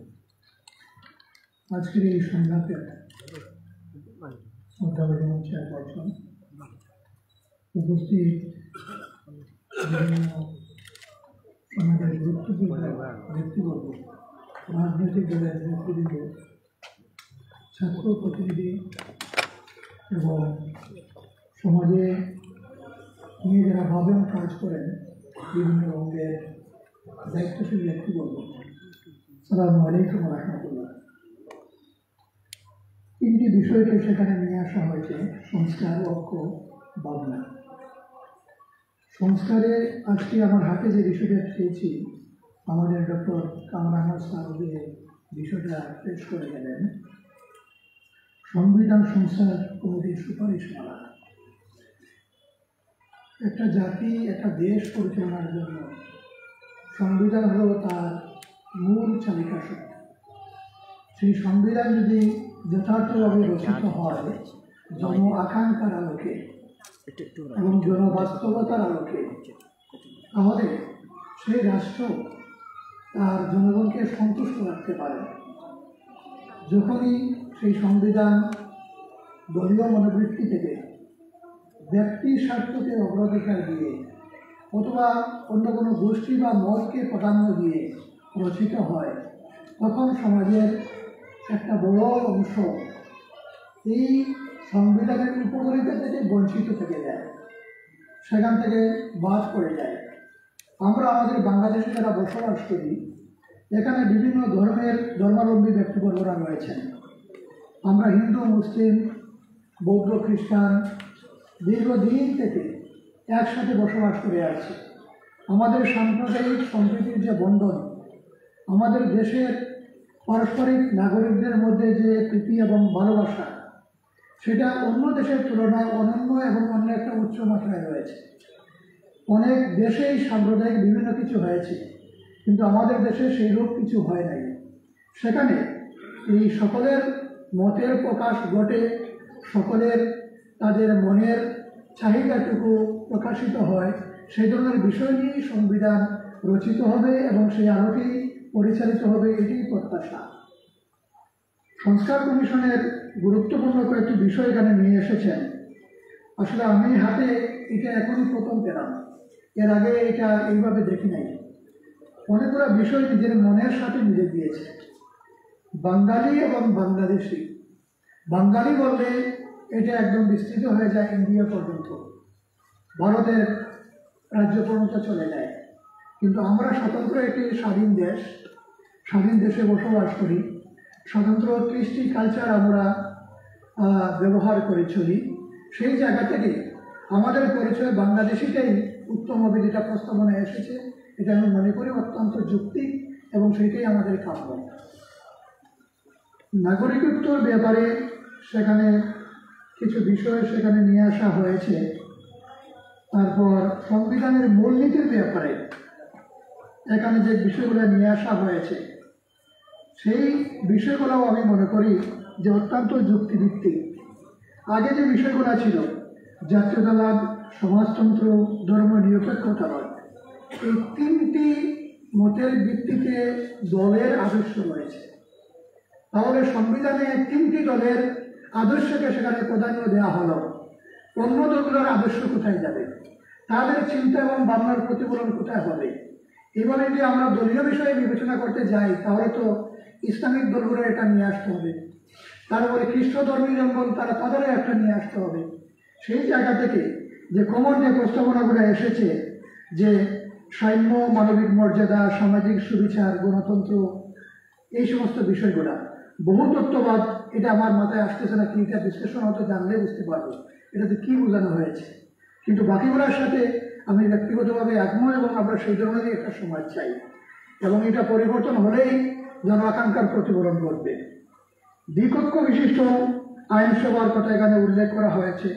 ইতিমধ্যে আপনারা হয়তো লক্ষ্য করেছেন যে দেশের প্রধান দলগুলোও এর সাথে ঐক্যমত পোষণ করে নিয়েছে এবং সেই জায়গা থেকে দেশের জনসংখ্যার হার, দেশের শাসন ব্যবস্থা, এটাকে যদি আরও বিস্তৃত এবং গ্রাসরুট লেভেল পর্যন্ত পৌঁছাতে হয় তাহলে এই প্রস্তাবনাটাও যুক্তিযুক্ত এবং সেই আলোকে যদি আমরা আগাই তাহলে নিঃসন্দেহে সেখানে কিছু কল্যাণকর বিষয় আসবে। এই কারণে 2টা বিষয় এখানে নিয়ে আসা হয়েছে, নিম্নকক্ষ, উচ্চকক্ষ। উচ্চকক্ষতে 100 জন রাখা হয়েছে, সেখানে পিআর সিস্টেমে প্রস্তাবনা এসেছে যে দলীয় প্রতিনিধিত্বের ভিত্তিতে, দল ভোট পাবে, দলীয় প্রতিনিধিত্বের ভিত্তিতে উচ্চকক্ষর সদস্য নির্ধারিত হবেন। আইনসভায় সেই ধরনের ব্যক্তি যাওয়া যুক্তিযুক্ত। আমরা এখন যেটা দেখতে পাই যে যিনি বেশি বড় ব্যবসায়ী, টাকার যার বেশি জোর আছে, তিনি টাকা বলে আর সেই ধরনের গুন্ডা আরও অন্যান্য বিষয়গুলোকে নিয়ে দখল করে টাকার প্রভাবে কালো টাকা দিয়ে সেই উচ্চকক্ষে আইনসভার সদস্য হয়ে যান। আইনসভায় এমন লোকও আমরা দেখেছি যিনি সেখানে দিয়েছেন যে দেখে দেখে পড়েও পড়তে পারেন না, দেখে দেখেও রিডিং করতে পারেন না, এই সমস্ত ব্যক্তিদেরকে আমরা দেখেছি। এই সমস্ত ব্যক্তিরা আইনসভায় কী আইন রচনা করবে? যারা এই বিভিন্ন বাজারে বাজারে গিয়া গান বাজনা করেছে তারা আইনকক্ষের সদস্য হয়ে গিয়েছে, এরা আইনসভায় কী করবে? আইনসভা তো তারাই যাবে যারা দেশীয়ভাবে, যাদের শিক্ষা, যাদের চিন্তা চেতনা সেই মানের হবে, এরাই তো গেলে সেখানকার যথার্থ জনগণের প্রতিফলনটা ঘটবে। এই দিক থেকে যে বিষয়টা এসেছে আমি মনে করি এটা অত্যন্ত যুক্তিযুক্ত এবং সেখানে দলীয় ভিত্তিতে যদি হয় তাহলে সকল দলেরই কোনো না কোনো একটা পার্টিসিপেট সেখানে থাকবে। ছোটো একটা দলেরও তার পার্সেন্টেজের আমাকে আর না হলে একজনও পাবে এবং দল যদি সেখানে তার দিক থেকে সর্বোচ্চ যোগ্য ব্যক্তিদেরকে দেয় আমার মনে হয় যে সেটাও অত্যন্ত যুক্তিযুক্ত হয়। নিম্নকক্ষর ব্যাপারে যে প্রস্তাবনাটুকু এসেছে, নারীদের সরাসরি নির্বাচন, সেই বিষয়টাও আসলে ঠিক আছে। তবে একটা বিষয় হয়ে যায় যে জানি না এটা বিকল্প কী হবে, যে 100 জন নারী যে নির্বাচিত হবে, এটা আমার বলে গেলেন যে 3টি ওয়ার্ড নিয়ে একজন কাউন্সিলর, একজন পুরুষ কাউন্সিলর একটা ওয়ার্ডে ছোটাছুটি করেন, তিনাকে 3টা ওয়ার্ডে ছোটাছুটি করতে হয় ভোটের জন্য। এইভাবে যদি 100 বা যারা আসতেছেন একটা জেলায় যদি একজন হন, ওনার পরিধি কী পর্যন্ত হবে? ওনার তো একদম অবস্থা খারাপ হয়ে যাবে। তো সেই জায়গা থেকেও এটাকে কীভাবে ভিন্ন কোনো অবস্থায় নেওয়া যায় কিনা, অথবা এটাকেও দলীয় সেই যে পিআর সিস্টেমে যদি নেওয়া যায় তাহলে এই ছোটাছুটি দৌড়াদৌড়ির বিষয়টা একজন নারীর পক্ষে যেটা এটা ওনার একটা সম্ভাবনার মধ্যে নিয়ে আসা দিতে পারে। তারপরে সেখানে রাষ্ট্রপতির মেয়াদ, প্রধানমন্ত্রীর মেয়াদ যে বিষয়গুলো এসেছে এটাও আমি মনে করি 4 বছর, এটা ভালো হবে এবং 2 টার্মের অধিক নয়, সেটাও অত্যন্ত যুক্তিযুক্ত এবং এক ব্যক্তির যে শাসন এবং এখানে গিয়ে যে নিজেকে একদম রাজা আর বাকি সব মানুষকে প্রজা এবং এক ব্যক্তি সব কিছু, যেটা আমাদের বিগত দিনগুলোতে আমরা দেখে এসেছি এবং এতে করে মানুষের মধ্যে, সাধারণ জনগণের মধ্যে, নাগরিকদের মধ্যে যে ক্ষোভ তৈরি হয়, এই ক্ষোভ থেকে বেরিয়ে আসার, নেতৃত্ব তৈরি হওয়ার, নতুন নতুন সেই মানুষকে কিছু দেওয়ার একটু ক্রিয়েটিভ বিষয়গুলো তখন বেরিয়ে আসবে। এই দিক থেকে এটাও আমি মনে এটাও যুক্তিযুক্ত একটা বিষয় এবং সেটা হতে পারে। অন্তর্বর্তী সরকার একটা গুরুত্বপূর্ণ অপশন, এই বিষয়টা নিয়েই আমাদের সব কিছু, যেটা আপনারা হয়তো জানেন জামাত ইসলামের আমির প্রফেসর গোলাম আজম সাহেব এই ফর্মুলাটা প্রথম দিয়েছিলেন এবং লিখিত আকারে সেটা বাতিল মুকাররমের উত্তর গেটে পেশ করেছিলেন এরপর থেকে বাকি সকল দলগুলো এটাকে তখন থেকে কেয়ারটেকার সরকার নামে এটা দিয়েছিলেন। পরবর্তীতে এটার নামের কিছুটা পরিবর্তন হয়েছে তত্ত্বাবধায়ক সরকার, কিন্তু ফর্মুলাটা ঠিকই রয়েছিল। যে কয়েকটা রেজিস্ট্রেশন প্রথম দিকে হয়েছিল এগুলাই গ্রহণযোগ্য এবং নিরপেক্ষ হয়েছিল, কিন্তু পরবর্তীতে এগুলোকে বিতর্কিত করা ফেলা হয়েছে এবং এই ব্যবস্থাপনাটা না থাকার কারণেই আমাদের 26-এর গণ অভ্যুত্থান। যদি এটা থাকতো, সে আলাদা যদি হতো, যথার্থভাবে যে মানুষ তারা ভোটাধিকার প্রয়োগ করতে পারতো, তাহলে এই ধরনের এই মানুষের প্রাণহানি, যে হাজার হাজার মানুষ ছাত্র জনতার প্রাণহানি, এটা ঘটতো না। আমার মনে হয় যে এই পথটাকে স্থায়ীকরণ করা দরকার অন্তর্বর্তী সরকারের যে বিষয়টা আছে নিরপেক্ষতার দিক থেকে, তবে তাদেরও জবাবদিহির মাত্রায় নিয়ে আসা। যদি সেখানেও ওনারা কোনো ভুল করে থাকেন, ত্রুটি করে থাকেন, ওনাদের কোনো জবাবদিহির আওতায় নিয়ে আসা যায়, সেই বিষয়টাও আমাদেরকে সেখানে রাখতে হবে। স্থানীয় সরকারকে শক্তিশালী করা এটাও খুব ইম্পর্টেন্ট একটা বিষয়। আমি আর এদিকে বিস্তারিত যাচ্ছি না। যে কয়টি বিষয় দেখলাম আসলে জন আকাঙ্ক্ষার আলোকে সেটা রচিত হয়েছে। এখন কেউ কেউ বলছেন যে সংস্কার এখন দরকার নেই, আগে নির্বাচন। এই বিষয়গুলো যেগুলো আসছে, একটি দল নির্বাচিত হয়ে গেলে তার মতের আলোকে, তার পথের আলোকে সকলকেই তখনই গড়ে তোলার জন্য চেষ্টা করবে। এই সংস্কার আর সেভাবে হবে না। এটা হোক জামাত ইসলাম, হোক বিএনপি, হোক অন্য কোনো দল, সে যে কোনো দলের হোক না কেন, তখন দলীয় মনোবৃত্তি চলে আসবে। আমি মনে করি এখন যে বিষয়টা এসেছে সেই বিষয়টাকে আগেই সমাধান করা উচিত এবং সংস্কার হওয়া উচিত। সংস্কার এটাকে কার্যকর করেই নির্বাচনে যদি আমরা যাই, তখন এটা যথার্থ হবে এবং সেই আলোকে জনগণ কিছু একটা পাবে। ঐক্যর ব্যাপারে আমাদের কোনো বিকল্প নেই। ঐক্য আমাদেরকে ধরে রাখতে হবে। জাতীয় স্বার্থে আমরা এক এবং অভিন্ন। এই নীতিতে যদি না থাকে আমাদের দেশ থাকবে না, দেশের স্বাধীনতা থাকবে না। দেশের সার্বভৌমত্ব নিয়ে বিভিন্ন সাম্রাজ্যবাদী গোষ্ঠী যেভাবে ছিনিমিনি খেলছে সেটা অব্যাহত থাকবে। সেই জায়গা থেকে যদি বেরিয়ে আসতে হয় এবং এটাকে যদি স্বতন্ত্র প্রহরী ভূমিকা পালন করতে হয় দায়িত্ব, তবে সেখানে অবশ্যই ঐক্যের প্রয়োজন রয়েছে। দেখুন একটা উদাহরণ, যে শেখ হাসিনা ফ্যাসিস্ট সরকারের প্রধান যিনি ছিলেন, পালিয়ে গেলেন দিল্লিতে গিয়ে এখন বসবাস করছেন। তার ব্যাপারে ভারতের সেখানে কংগ্রেস বিজেপির মধ্যে তাদের মতানৈক্য রয়েছে, কিন্তু ওই ব্যক্তির ব্যাপারে তারা ঐক্য, তাদের পররাষ্ট্রনীতির ব্যাপারে তারা ঐক্য। এইভাবে আমেরিকার দিকেও তাকানো দেখা যায়, সরকার পরিবর্তন হয় কিন্তু তাদের পররাষ্ট্র নীতির পরিবর্তন হয় না। ভারতের সরকার পরিবর্তন হয়েছে, পররাষ্ট্র সচিব ঠিক রয়েছে, তাকে দেখাতে রেখেই তারা সেই নীতিগুলো নিয়েই তাদের কার্যক্রম পরিচালনা করেছে। এই যে তাদের মধ্যে একটা ঐক্য যেটা আছে, আমরা সেটা এখনো পর্যন্ত গড়ে তুলতে পারি নাই। এটা আমাদের প্রয়োজন আছে। আমরা হানাহানি আর হিংসা বিদ্বেষ এগুলো দিয়ে মুক্ত থাকি, যার কারণে আমাদের যে জনগণের যে আকাঙ্ক্ষার যে সুফল, সেই ফলগুলো জনগণ ভোগ করতে পারে না। অবশ্যই সেখানে ক্ষুদ্র স্বার্থকে বিসর্জন দিয়ে দেশের বৃহত্তর স্বার্থকে বুকে ধারণ করে যদি আমরা জাতীয় ঐক্যকে প্রাধান্য দিয়ে থাকি, এটাই দেশ এবং জাতির জন্য কল্যাণকর হবে। অবশ্যই সেটা আমাদেরকে ধরে রাখতে হবে, সেদিকে এগিয়ে যেতে হবে। আর এরপরে যে বিষয়টা হচ্ছে ভাবনা, বাংলা আমরা একটা সুন্দর দেশ চাই, আমরা সংঘাত মুক্ত একটা দেশ চাই, একটা শান্তির দেশ চাই। ছাত্র সমাজ যে রক্ত দিয়েছে এবং যে রক্ত দেওয়ার মধ্য দিয়ে একটা অভ্যুত্থান করে আমাদের একটা সুন্দর একটা দেশের পরিবেশ তৈরি করে দিয়েছে, এই পরিবেশের স্থায়িত্ব চাই। এই জন্য আমার মনে হয় সকল মহল থেকে এখন যেভাবে ভাবনা শুরু হয়েছে, সেই সকল মহলের সেই ভাবনাগুলোকে সমন্বিত করে সংস্কার সবগুলো বিষয় যদি আমরা জাতীয় ঐক্যমত্যের ভিত্তিতে এই বিষয়গুলোকে পাশ করতে পারি, তাহলে বাংলাদেশি জাতি একদিন বিশ্বতে উঁচু হয়ে থাকবে এবং মর্যাদার আসনে আসক্ত হবে এবং আমরা আমাদের স্বগৌরবে আমরা এগিয়ে যেতে পারবো। সেই প্রত্যাশা ব্যক্ত করে আমাদের এখানে সুযোগ করে দেওয়া হয়েছে, এই জন্য আয়োজক কর্তৃপক্ষকে ধন্যবাদ জানাই। বিশেষ করে আমি আবারও বিগত আন্দোলন সংগ্রামে যারা আত্মত্যাগ করেছেন, যাদের জীবন দিয়েছেন, যারা শহীদ হয়েছেন, তাদের উচ্চ মর্যাদা এবং তাদেরকে চিরস্মরণীয় করে আমরা রাখতে চাই। যারা আহত হয়েছে, পঙ্গু হয়েছে, তাদের সুস্থতা কামনা করি। তাদেরকে আমরা বীর হিসেবে সম্মান দিতে চাই এবং এর সাথে দেশকে আমরা আগামী দিন একটা জাতীয় শৃঙ্খলার ভিত্তিতে, সাম্যের ভিত্তিতে সুন্দর দল, মত, ধর্ম, বর্ণ নির্বিশেষে যেন আমরা বাংলাদেশি জাতি হিসাবে একসাথে বসবাস করতে পারি, সেই প্রত্যাশা ব্যক্ত করে আমার কথা এখানে শেষ করছি। আসসালামু আলাইকুম ওয়া রাহমাতুল্লাহি ওয়া বারাকাতুহু। ধন্যবাদ বক্তব্যের জন্য আমরা জানি যে আপনাদের সিলেট যে প্রোগ্রাম রয়েছে এটা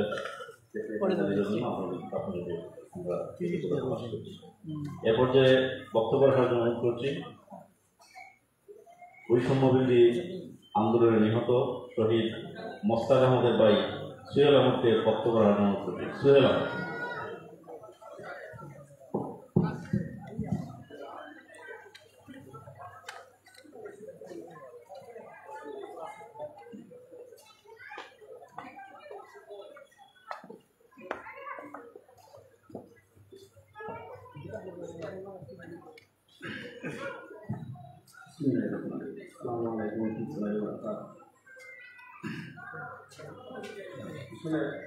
বিশেষ করে আমার ভাই করোজা যারা আমি গৌরীপুর আমার ভাই অভিনয় মারা গেছে ছাত্র আন্দোলন এছাড়া পিটি হামা আছে ডায়রেক্ট আজকে বিগত 5 মাস 86 দিন নিয়ে আসছে 2 আগস্ট শুক্রবার মারা গেছে। বিশেষ করে ওখানে বুঝলাম সেইরাম না হয়েছে না আমার এই জায়গাটা জানি না আমার ভাই যে মারা গেছে দিন হয়ে আসছে ওই যে বিচারটাও বা যে আসামিগুলো অনেক সাংবাদিক আছে এই জায়গার মধ্যে সাংবাদিকের অভাব নাই ওই জায়গার আসলো কিন্তু ফুটেজটা যে অনেক ফুটেজ আছে অনেক ফুটেজ মানে শেষ নাই আমার ভাই ফুটেজ আছে কিন্তু ফুটেজগুলো অবশ্য সময় মিলেন না। আমি বিশেষ করে কইতাম সেটা আমরা ওই যে কথাগুলো ও সাংবাদিকের মাধ্যমে বিভিন্ন জায়গায় বা সব জায়গায় সরে তখন আমাকে তো আমি বিশেষ ব্যবহার করতাম সেটা আমি ওই জায়গার বাইরে আসলে কিছু তাহলে আমার বাইরের যে ফুটেজগুলো বা আমরা কারণ 2-1টা ফুটেজ আছে কিন্তু কখন নাই তখন মানে কেউ কেউ ডিলেটে গেছে তখন আমরা বিশেষ করে আইসি তদন্তকারী আমরা কিন্তু ওই জায়গার মানুষ ওই জায়গায় আমরা জীবনেও বেছে নেয় করি। আমরা যেদিন মারা গেছে আমার বাইরে খুব আলোতে খুব কষ্টর বিনিময় আমার বাইরে এক রাত রইয়া খুব কষ্টর বিনিময় এই ধরনের কষ্ট জানি না ভবিষ্যতে ওই তো না বাটে আমি ওখানটা পর্যন্ত মানে কষ্ট শেষ নাই খুব রাত দিন শান্তিতে লইয়া আইছে আমার বাইরে এগুলা দুঃখ মনে হইলে আর কি খুব কষ্টজনক আমি ওখানে বুঝতাম সেই যা তদন্তকারীর সময় আইয়া আমি যখন বললাম থানার যে একটা বড় অচিন্না আমরা তো নাম জানি না আমরা কি পড়ালেখা কম করছি তখন কইলাম যে সময় তদন্তকারী আমার কাছে ইয়া আসে তুমি নাম জানলাই কিনা আমি বললাম আমি নাম জানলাই কিনা আমি ওই জায়গায় গেছি তখন জিজ্ঞাসা করছি তখন বলছে অনির নাম ওটা তো আমি বলতাম সেটা আমরা নিরীহ মানুষ আমরা যদি সব এই দেশের অনেক মানুষ মরছে আমি সেই দেশ যারা মারা গেছে তারা বিচারটা জানো ও এই সরকার টাকা খালি বিচারটা আমরা ওখান তো সেইরাম আমার মাও জীবিত আছেন আমার মা আমার এই বাইরে বর্তমানে অন্ধ হয়ে গেছে আসলে যার ছেলেটা সে জানে কি কষ্টর বিনিময় আছে আগে তো ওখানে অনুভূতম সেইরাম আর কিন্তু আমার আপনার নাই আমরা এই সরকার টাকা সত্যি জানো আমরা বিচারটা ওখান তো আমার বাইরে চাই যাই আমার আপনার আসসালামু আলাইকুম রহমতুল্লাহি ওয়া বারাকাতুহু। ধন্যবাদ জনাব সোহেল আহমদ। এ পর্যায়ে সংক্ষিপ্ত বক্তব্য রাখার জন্য অনুরোধ করছি বৈষম্য বিরোধী শিক্ষক যুগের সমন্বয়ক অধ্যাপক ফরিদ আহমদকে তার সংক্ষিপ্ত বক্তব্য রাখার জন্য অনুরোধ করছি।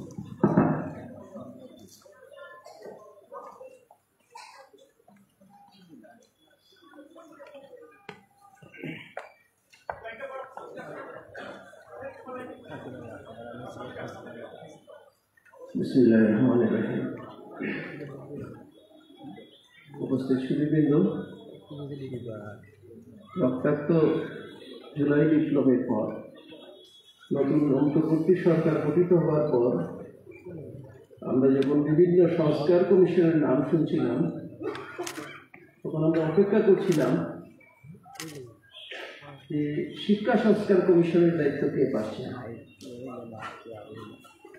বিস্ময়করভাবে লক্ষ্য করলাম যে শিক্ষা নিয়ে কোনো সংস্কার কমিশন হলো না। যে বিষয়টি জাতির খুবই গুরুত্বপূর্ণ সেটা নিয়ে সংস্কার কমিশন না হওয়ার কারণে আমরা শিক্ষকরা খুবই দুঃখ পেলাম। আমি দুটো স্মৃতিচারণ করে আমার কথা শেষ করব।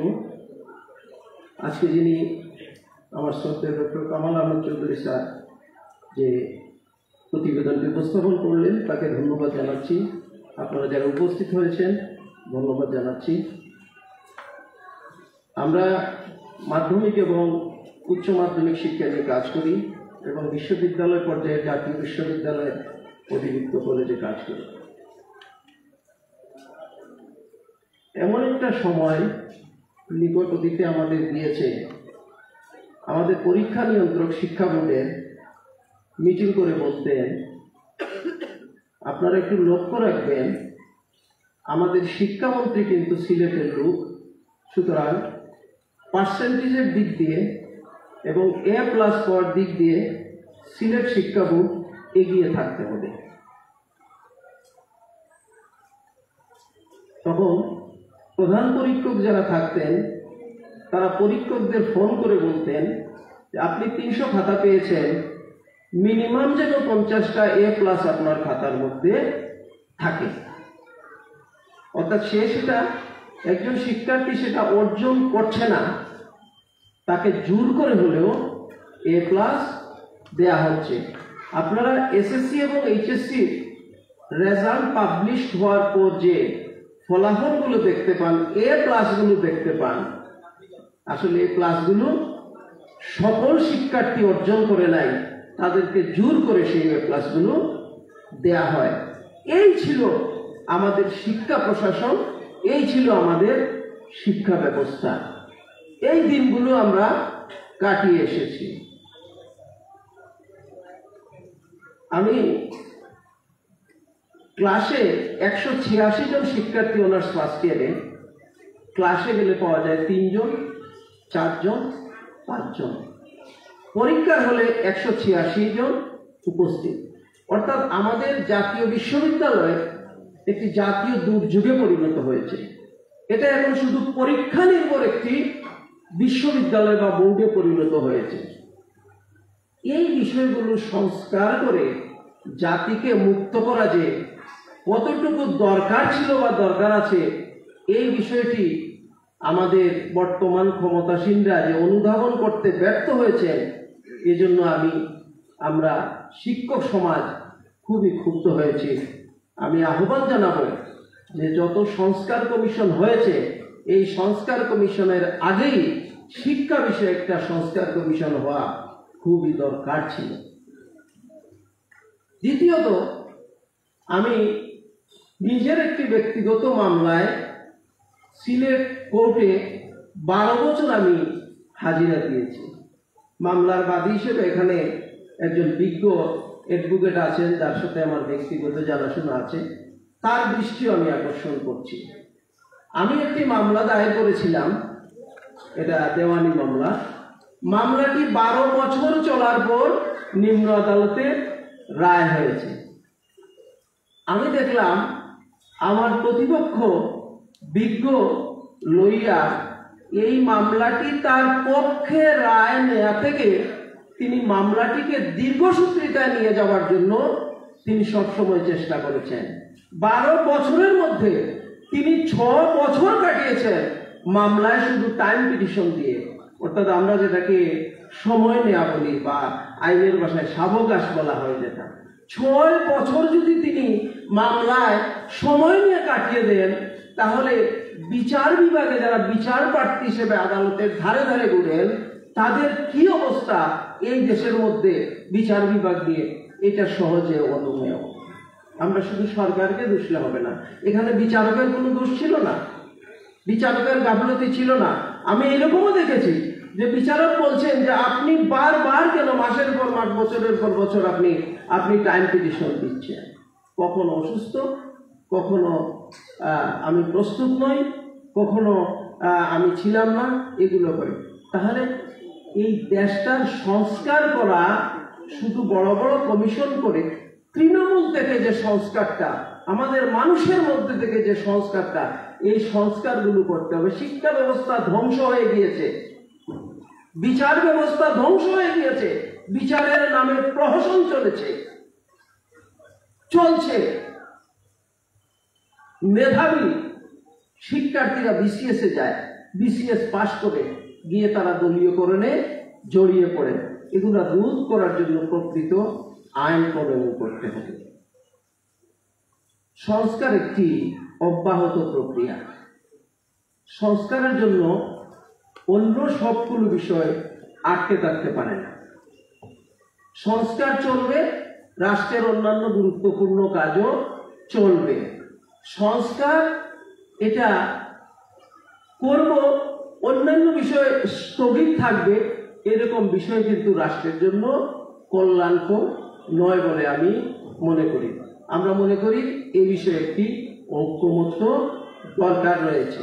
তো আমি এই সংক্ষিপ্ত সময়ে আমার দুটি অভিজ্ঞতার কথা আমি শেয়ার করে আহ্বান জানাবো আজকের গুণীজনদের কাছে বা রাষ্ট্রে যারা রয়েছে দায়িত্ব পালন করছেন, যে এই বিষয়গুলো যাতে তারা নজর দেন এবং নজর দিয়ে যেন জাতিকে অন্তত মুক্তি দেবার চেষ্টা করেন। সকলকে অসংখ্য অসংখ্য ধন্যবাদ।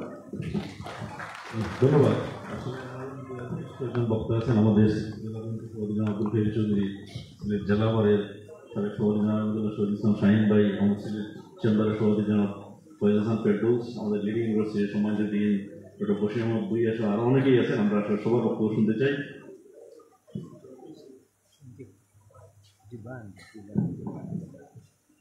এ পর্যায়ে আমি বক্তব্য রাখার জন্য অনুরোধ করছি বৈষম্য বিরোধী ছাত্র আন্দোলনের সমন্বয়ক দেলোয়ার হোসেন শিশু। বক্তব্য রাখবেন দেলোয়ার হোসেন শিশু।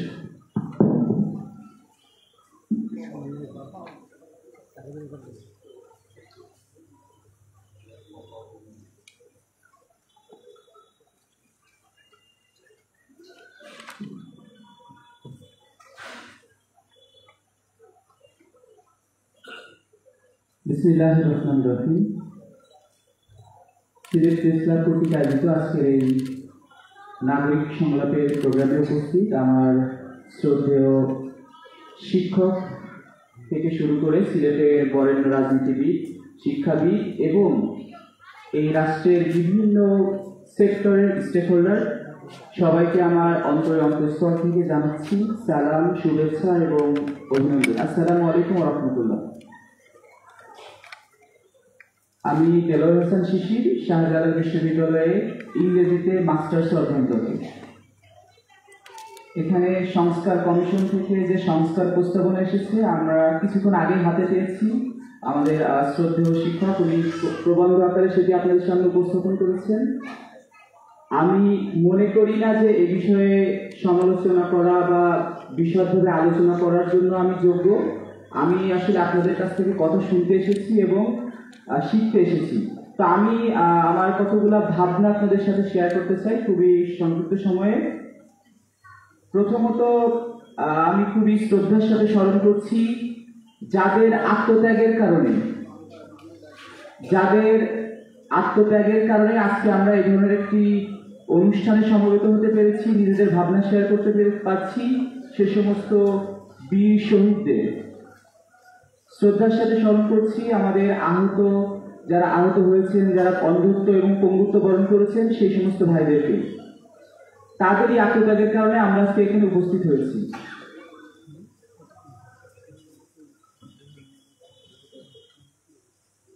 এখানে বিএনপি এবং জামাতের আমাদের শ্রদ্ধেয় রাজনৈতিক ব্যক্তিবর্গ আছেন। আমি প্রথমে তাদের কাছে যে বার্তাটি পৌঁছাইতে চাই, আমাদের আহত এবং আমাদের শহীদ পরিবারের পক্ষ থেকে, আপনারা অলরেডি দেখেছেন যে বাংলাদেশের অন্তর্বর্তীকালীন যে সরকারের পক্ষ থেকে আহত এবং শহীদদের পুনর্বাসনের জন্য জুলাই শহীদ স্মৃতি ফাউন্ডেশন নামে যে একটি সংগঠন কাজ করছে, সেটি এই পরিবারগুলোর প্রত্যাশা পূরণে আংশিকভাবে হলেও কার্যত ব্যর্থ হয়েছে। শহীদদের প্রত্যাশা পূরণ হয়নি, তাদের পুনর্বাসন হয়নি। কিন্তু আমরা দেখতে পাচ্ছি আমাদের রাজনৈতিক দলগুলো নির্বাচনের জন্য কথা বলছেন। অবশ্যই বাংলাদেশে সুষ্ঠু গণতান্ত্রিক ধারা অব্যাহত রাখার জন্য নির্বাচনের প্রয়োজন আছে, কিন্তু আমি মনে করি সাথে সাথে দেশের যে বড় দলগুলো আছে যারা নির্বাচন কেন্দ্রিক চিন্তা করছেন, আগামীতে দেশের রাষ্ট্র ক্ষমতায় যাওয়ার জন্য চিন্তা করছেন, আপনাদেরও তো এই শহীদ এবং আহত পরিবারদের জন্য দায়বদ্ধতা রয়েছে। আপনারা যদি 2000 শহীদ এবং প্রায় 60,000-এর বেশি আহত পরিবারদের দায়িত্বই না নিতে পারেন, তাহলে আমাদের সংশয় হয় আগামী দিনে আপনারা সারা বাংলাদেশের এই জনগণের দায়িত্ব কিভাবে নিতে পারেন। আমরা খুবই বিনয়ের সাথে বলতে চাই, বিএনপি এবং জামাতের নেতৃবৃন্দ, আপনাদেরকে সারা দেশের মিডিয়ার মাধ্যমে আমি বলতে চাই যে আমাদের যে সমস্ত আহত এবং শহীদ পরিবার আছে, আপনাদের তো প্রত্যেকটা জেলায় জেলায়, প্রত্যেকটা বিভাগে বিভাগে, ইউনিটে ইউনিটে আপনাদের মানুষ আছে, তো তাদের মাধ্যমে আপনারা তাদের পরিবারের কাছে যান না। তাদের আপনাদের দলের, আপনাদের দলসমূহের যে ফান্ড আছে তার থেকে আপনারা কি তাদেরকে পুনর্বাসনের জন্য সহযোগিতা করতে পারেন না? সরকারের ব্যর্থতা অবশ্যই আছে, সাথে সাথে আমি মনে করি এটি রাজনৈতিক দলগুলোর ব্যর্থতা, যাদের আত্মত্যাগের কারণে আজকে আপনারা মুক্ত বাতাসে নিঃশ্বাস নিতে পারছেন। আপনাদের দল সমূহের প্রধান প্রধান ব্যক্তিরা তো জেলে আটকানো ছিলেন, যাদের আত্মত্যাগের মাধ্যমে আপনারা আজকে এইভাবে কথা বলতে পারছেন, রাষ্ট্র ভাবনা, পরবর্তীতে রাষ্ট্র ক্ষমতায় যাওয়ার চিন্তা করছেন, তাদের ব্যাপারে আপনাদের দায়বদ্ধতা আছে কিনা? আমরা আজকে এই প্রোগ্রাম থেকে তাদের ব্যাপারে আপনাদের গঠনমূলক চিন্তা জানতে চাই। এই সিলেটে, আমাদের সিলেট বিভাগে আমাদের 32 জন ভাই শহীদ হয়েছেন এবং লিস্টে 400-র বেশি ভাই আহত হয়েছেন, তাদের ব্যাপারে আপনাদের কি ভাবনা সেটি আমরা জানতে চাই।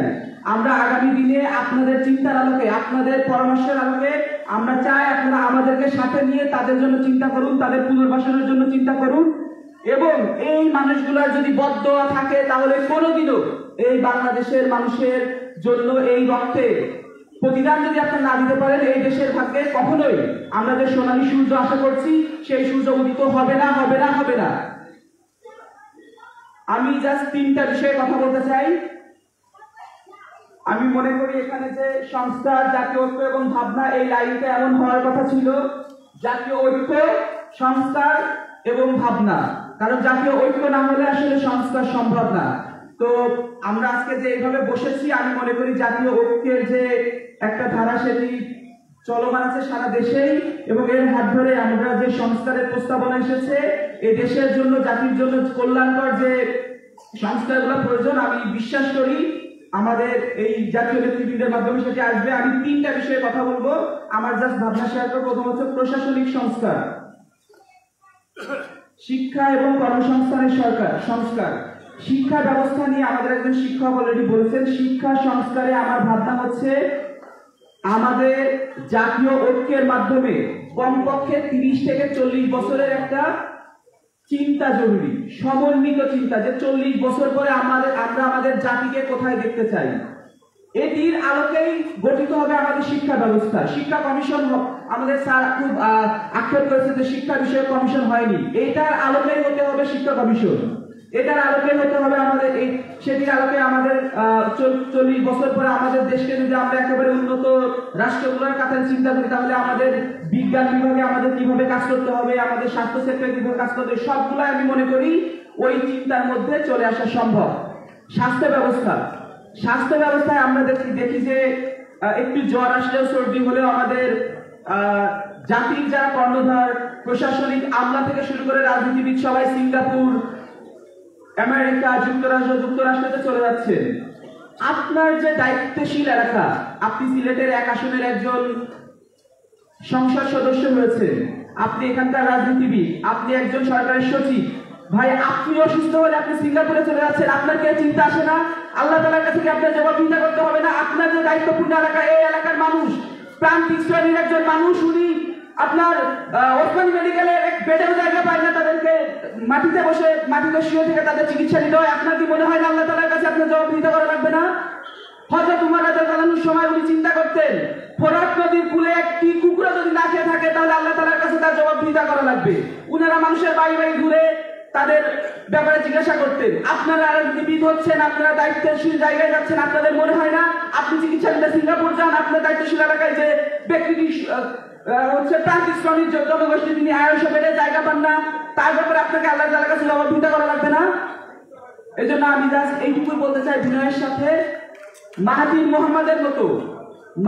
মোহাম্মদের মতো আমাদের রাজনীতিবিদ, আমাদের শ্রদ্ধেয় রাজনীতিবিদদেরও এই মোটো হওয়া উচিত এই চিন্তা থাকা উচিত যতদিন পর্যন্ত আমার ইউনিয়নের, আমি চেয়ারম্যান, আমার ইউনিয়নের একজন ব্যক্তি ওই চিকিৎসা নিতে পারবে না, ততদিন আমি এই চিকিৎসা নিব না। আমি একজন এমপি, আমার এলাকার জনমানুষ যতক্ষণ নিতে পারবে না এই চিকিৎসা, ততদিন পর্যন্ত আমি ঢাকায় যে চিকিৎসা নিব না।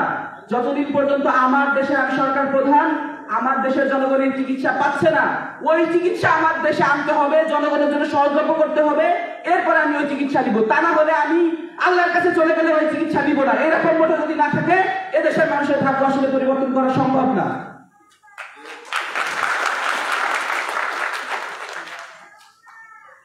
তো আমি আসলে এই তত্ত্ব এবং এই বিষয়গুলো নিয়ে আপনাদের সামনে আলোচনা করার মতো যোগ্য না। আমি যা বলেছি আমার ভাবনা থেকে বলেছি। সিলেটে আন্দোলনে আপনাদের সকলের, এখানে যারা আছেন আমি অনেক ফেস চিনি, সকলেরই সহযোগিতা নিয়ে আমরা আন্দোলন করেছিলাম। আল্লাহর অশেষ রহমতে সে আন্দোলনে বিজয় এসেছে। সিলেটে আমরা সুশৃঙ্খল ভাবে সেটি আপনাদের সহযোগিতা করতে পেরেছি। আমি বিশ্বাস করি আপনাদের হাত ধরে যে অভিব্যক্তি বললাম আমাদের পক্ষ থেকে, যে অভিব্যক্তি আমি শহীদ পরিবারের পক্ষ থেকে বলেছি, জনগণের পক্ষ থেকে বলেছি, এগুলো আপনাদের মাধ্যমে কল্যাণকর রাষ্ট্রের জন্য হওয়া সম্ভব বলে আমি বিশ্বাস করি। আপনাদের সকলের জন্য শুভকামনা, এবং আমি আমার কথার মধ্যে যদি কোনো ভুল বলে থাকি, আপনাদেরকে কষ্ট দিয়ে থাকি, সেটার জন্য আন্তরিকভাবে ক্ষমা প্রার্থনা করে আমি আমার বক্তব্য শেষ করছি। আসসালামু আলাইকুম ওয়া রাহমাতুল্লাহ। ধন্যবাদ শিশির। আসলে আমাদের এখনো নির্ধারিত প্রায় 8 জন বক্তা রয়ে গেছেন। তো আমি এই পর্যায়ে সংক্ষেপে বক্তব্য অনুরোধ করছি সুপ্রিম কোর্টের আইনজীবী ব্যারিস্টার ফয়েজ আহমদকে। ব্যারিস্টার ফয়েজ আহমদ।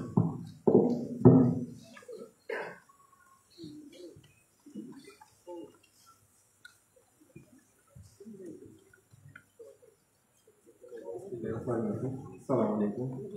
আজকের এই নাগরিক সংলাপের সম্মানিত উপস্থিতি, বিজ্ঞজন এবং আপনারা যারা শুনছেন, সবাইকে সালাম শুভেচ্ছা। আজকে সংস্কার এবং জাতীয় ঐক্যের জন্য আমরা এই আজকের এই নাগরিক সংলাপ, সংস্কারের উপরে একটা প্রবন্ধ এখানে উপস্থাপন করা হয়েছে। সম্মানিত উপস্থিতি, আমি আইনের মানুষ, আইনজীবী হিসেবে আমার পেশা, যেহেতু আমি মনে করি এখানে বিভাগ ভিত্তিক হাইকোর্টের জন্য কিছু প্রপোজাল এসেছে, আমি শুধু এই কাজ করবো। প্রথমত হচ্ছে বর্তমানে একটা গণ অভ্যুত্থান বলি বা বিপ্লব বলি, বিপ্লব হয়েছে একটা বিপ্লবী সরকার এসেছে আমরা মনে করি, সেখানে বিপ্লবের রিফ্লেকশনটা আমাদের দরকার। আন্ডার দ্য প্রেজেন্ট কনস্টিটিউশন একটা বিদ্যমান সংবিধান আছে, এখানে অনেক আইনজীবী আছেন, সচেতন উপস্থিতি আছেন, আপনারা জানেন বর্তমান সংবিধানকে বজায় রেখে হাইকোর্টের ডিসেন্ট্রালাইজেশন সম্ভব না। এখানে কনস্টিটিউশনাল ব্যারিয়ার আছে। 8ম সংশোধনী হয়েছিল এরশাদ সাহেবের সময়, 8ম সংশোধনী মামলা হয়েছিল হাইকোর্টে, সুপ্রিম কোর্টে। তার জাজমেন্ট যে তিনি তৎকালীন প্রধান বিচারপতি জাস্টিস বদরুল হায়দার চৌধুরী, ওনার সাথে ছিলেন আরও দুজন জাস্টিস ছিলেন, জাস্টিস এটিএম আফজল ছিলেন এবং জাস্টিস শাহাবুদ্দিন আহমদ ছিলেন, আপনারা যাকে চিনি, পরবর্তীতে কেয়ারটেকার চিফ ছিলেন। আন্ডার দ্য প্রেজেন্ট কনস্টিটিউশন হাইকোর্টের ডিসেন্ট্রালাইজেশন, কিন্তু হাইকোর্টের ডিসেন্ট্রালাইজেশন দরকার। যেভাবে মামলার জট বেড়েছে, এর আগেও কয়েকজন বক্তা বলেছেন, সেটা ডিসেন্ট্রালাইজেশন দরকার, কিন্তু বর্তমান সংবিধানকে রেখে এটা সম্ভব হবে না। সুতরাং আমাদের এই সংবিধানের মধ্যে রিফর্ম আনতে হবে। আর্টিকেল 70 কথা আমি বলছি, সেখানে একটা আরেকটা ব্যারিয়ার দেওয়া হয়েছে, তার যাতে কেউ মত প্রকাশ করতে না পারে দলের বাইরে গিয়ে। তারপর হচ্ছে সুপ্রিম জুডিশিয়াল কাউন্সিলের কথা এখানে আছে এই আজকের এই যে প্রস্তাবের মধ্যে। সুপ্রিম জুডিশিয়াল কাউন্সিল আমাদের পুরোপুরি এটাকে বিকশিত করা দরকার। তা না হলে আবেগ তাড়িত যে সকল জাস্টিসরা রয়েছেন তাদের ব্যাপারে আমাদের রেমেডি কোথায়? আপনারা জানেন 15 সংশোধনী মামলা বা এরকম আরো বেশ কিছু মামলাতে কিছু জাজমেন্ট দেওয়া হয়েছে যেগুলো কোনো বিতর্কিত জাজমেন্ট, কিন্তু হাইকোর্ট জাস্টিস উনি জাজমেন্টের মধ্যে লিখেছেন পেজের মধ্যে এসব কবিতা লিখেছেন। তারপর একটা জায়গায় দেখছেন বাংলাদেশের মরহুম রাষ্ট্রপতির ব্যাপারে বলেছেন যে জিয়াউর রহমান বাকবাকুল করে ক্ষমতায় আরোহণ করলেন, মানে একটা কবিতার নাই, অনেকগুলো কবিতা সেখানে, এবং হাইকোর্ট জাস্টিস বসে কবিতা লেখেন। আর কি বলবো, মানে এটা কোনো হাইকোর্ট জাজমেন্টের স্ট্যান্ডার্ডে যায় না, আমি এটা এক্সপ্রেস করতে চাচ্ছি। আরেকটা বিষয় হলো, ইতিমধ্যেই আমরা ধন্যবাদ দিই বর্তমান প্রধান বিচারপতিকে, উনি একটা রেকমেন্ডেশন এসেছে যে হাইকোর্টের জাজ নিয়োগ কিভাবে হবে, হাইকোর্টের জাজ নিয়ে সেখানে মেধা, যোগ্যতা, এই বিষয়গুলো নিয়ে আসা হয়েছে। সংবিধানে কিছু কিছু ক্রাইটেরিয়া দেওয়া আছে, সেগুলো নট এনাফ, সেখানে দলীয় বিবেচনা চলে আসে। দলীয় বিবেচনায় যখন মেরুদণ্ডহীন বিচারপতি যখন নিয়োগ দেওয়া হয়, তো মেরুদণ্ডহীন একটা বিচার বিভাগ তৈরি হয়, যারা যে কোনো জাজমেন্ট দিতে ভয় পায়। যেমন রিট বেঞ্চগুলোতে কি হয়, আসলে আমরা এখানে সবাই একত্রিত হয়েছে, আমরা চাচ্ছি আইনের শাসন। আমার আগের বক্তা সেই কথাই বলেছেন, আইনের শাসনের জন্য দরকার হচ্ছে একটা শক্তিশালী জুডিশিয়ারি, সেই জন্য দরকার স্বাধীন বিচার বিভাগ।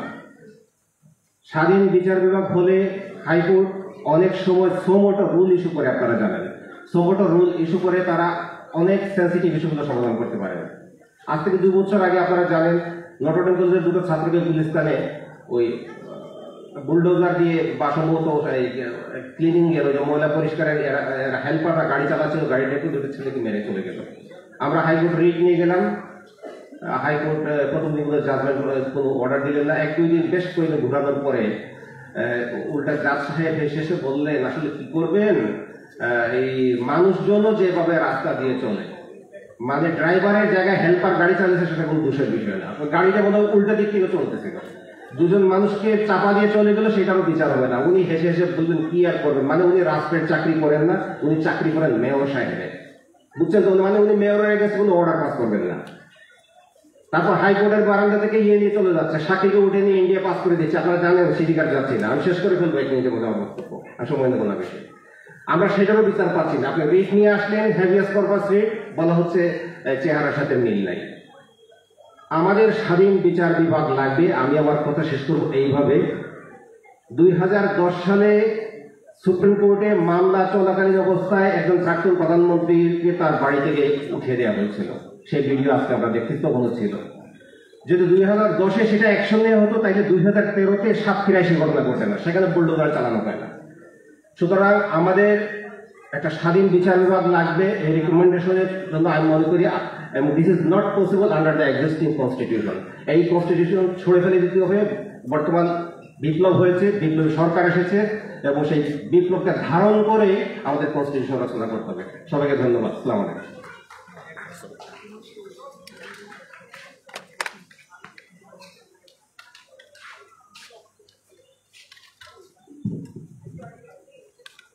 ধন্যবাদ মিস্টার সৈয়দ আহমদ। এ পর্যায়ে বক্তব্য রাখার জন্য অনুরোধ করছি ইসলামী আন্দোলন বাংলাদেশের কেন্দ্রীয় কমিটির সাংগঠনিক সম্পাদক অ্যাডভোকেট মাহমুদুল হাসানকে। জনাব অ্যাডভোকেট মাহমুদুল হাসান।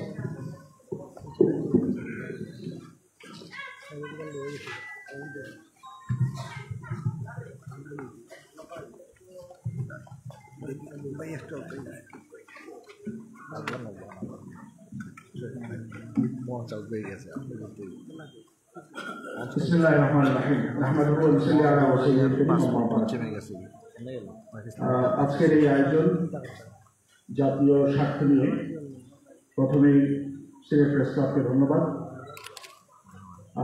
পাশাপাশি আজকের এই মুক্ত বাতাসে আমরা যে বসতে পেরেছি, আলোচনা করছি, মহান আল্লাহ রাব্বুল ইজ্জতের দরবারে শুকরিয়া আদায় করছি, আলহামদুলিল্লাহ। আর কৃতজ্ঞতা জ্ঞাপন করছি বৈষম্য বিরোধী ছাত্র আন্দোলনের। তারা ছাত্র জনতার ঐক্যের মাধ্যমে একটি বিপ্লব সংগঠিত করে প্রায় 16 বছরের একটি প্রেসিডেন্ট থেকে আমাদেরকে মুক্ত হওয়া শুরু করে দিয়েছে। তাদেরকে কৃতজ্ঞতা জ্ঞাপন করছি। এবং সেই আন্দোলন সংগ্রামে যাদের আত্মত্যাগের বিনিময়ে আমরা আজকে স্বাধীন রাষ্ট্র পেয়েছি, কথা বলছি, মুক্ত বাতাসে আসতে পেরেছি, তাদের সেই শহীদদের আত্মার মাগফিরাত কামনা করছি। আহত যারা হয়েছেন তাদের কৃতজ্ঞতার পাশাপাশি তাদের সুনিশ্চিত ভবিষ্যৎ প্রদানের জন্য রাষ্ট্রীয় অর্গানগুলোকে দাবি জানাচ্ছি। পাশাপাশি আজকের এই বিষয়গুলো নিয়ে অত্যন্ত গুরুত্বপূর্ণ আলোচনা হয়েছে, কথা হয়েছে, আরো আসবে কথা। আমি ঐক্য নিয়ে একটা কথা বলতে চাই, ঐক্য, সংস্কার এবং ভাবনা, এই সিরিয়ালি কথাটা বলতে চাচ্ছি।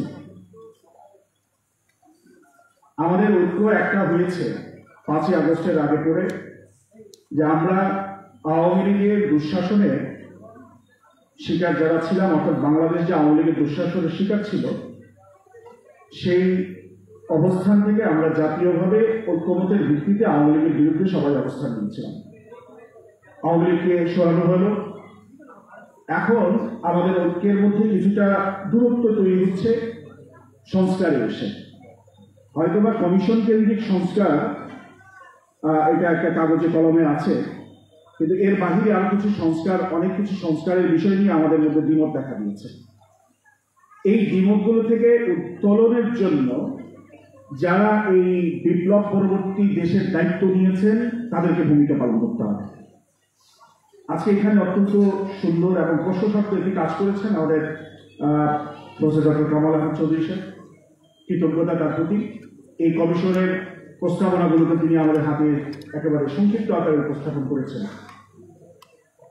আমরা এই কমিশনের প্রস্তাবগুলোর চাইতে বর্তমান যারা দেশ পরিচালনার দায়িত্বে আছেন তাদের কাছে আমাদের কথা থাকবে এটাই, এই দেশ আমাদের, এই দেশের প্রত্যেকটি মানুষের নাগরিকের অধিকার তার দেশে সুষ্ঠুভাবে বেঁচে থাকার।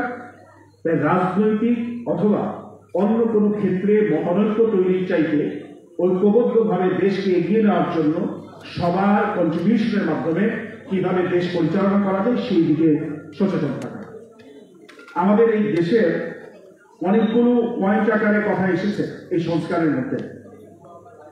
এই কথাগুলোর মধ্যে শিক্ষার যে সংস্কার কমিশনের কথা একটু আগে বক্তা বলে গেছেন, অত্যন্ত গুরুত্বপূর্ণ এই বিষয় নিয়ে যদি এখনই চিন্তা করা না হয় তাহলে আমার মনে হয় এই দেশে আরো কিছু খারাপ কিছু হওয়ার সম্ভাবনা এড়িয়ে দেওয়ার সুযোগ নেই। কারণ 53 বছর স্বাধীনতার পরে যে দেশে সংস্কার নিয়ে কথা হয়, সেই দেশের যদি শিক্ষা কেন্দ্রিক সংস্কার সুযোগ না থাকে, সময় না থাকে, ব্যবস্থা না থাকে, সেই দেশে যে কোনো মুহূর্তে যে কোনো সংস্কারের প্রয়োজন লাগতে পারে।